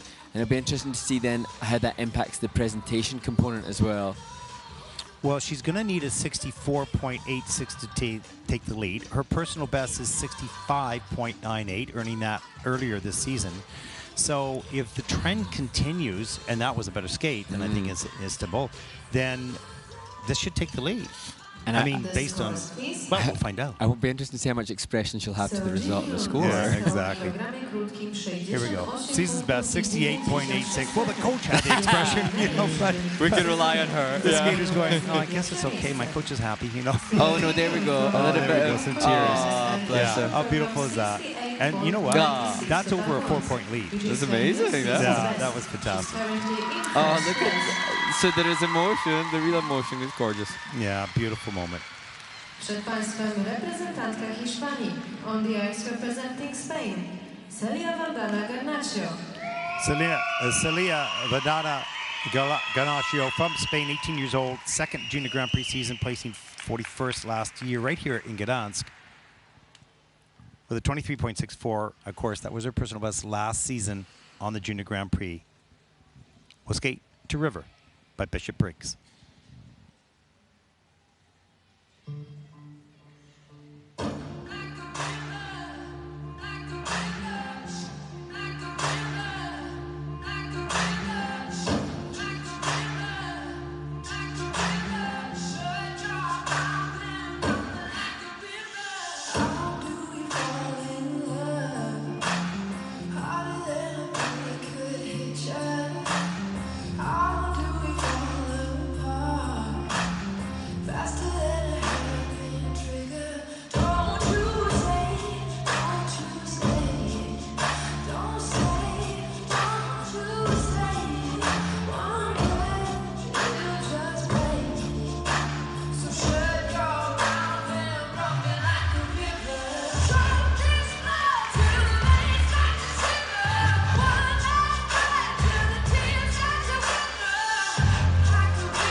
Such a brilliant piece of music, and I think Celia Vandana Garnacho from Spain can interpret it perfectly. It's a good choice for her, but you can see the frustration from the athlete because of the mistakes made.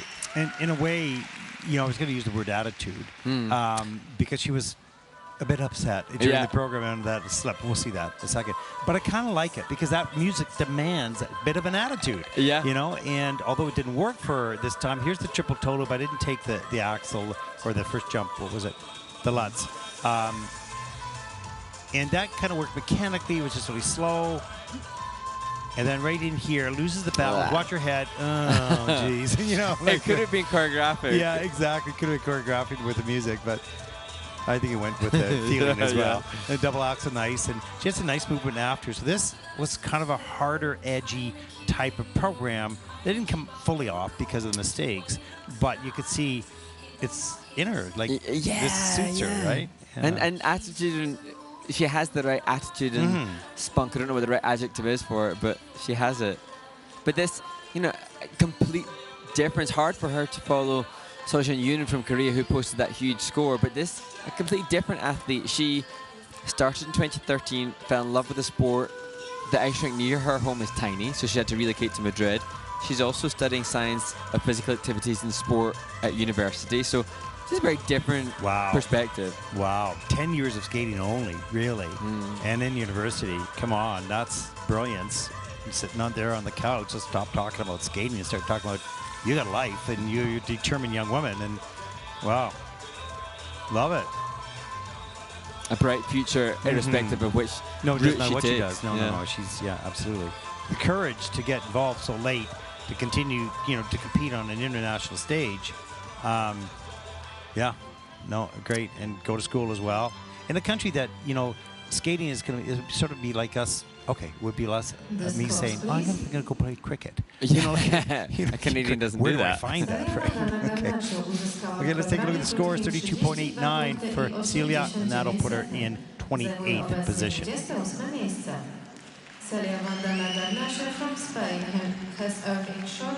Well, there you go. Those three flags. 1, 2, 3. She's currently in 28th place. And great skating. I mean, you know, 68, 64, 64. I mean, this is going to be quite the battle when it comes down to the free program. I mean, they're just have set themselves aside because every detail's taken care of, and for the most part, they don't miss things, right? So it's pretty tough to beat this. Sarah Everhart from the United States, nice and tight in there, 60, and Anastasia Ganero was in 5th place, I think it is. So, and there's a look at the rest of the field. Wow, outstanding. Well, that concludes our coverage of the first event on day 1 competition here from Gdansk, the women's short program. Coming up next will be the pairs short program, and Mark and I are here live. We hope you'll join us for that.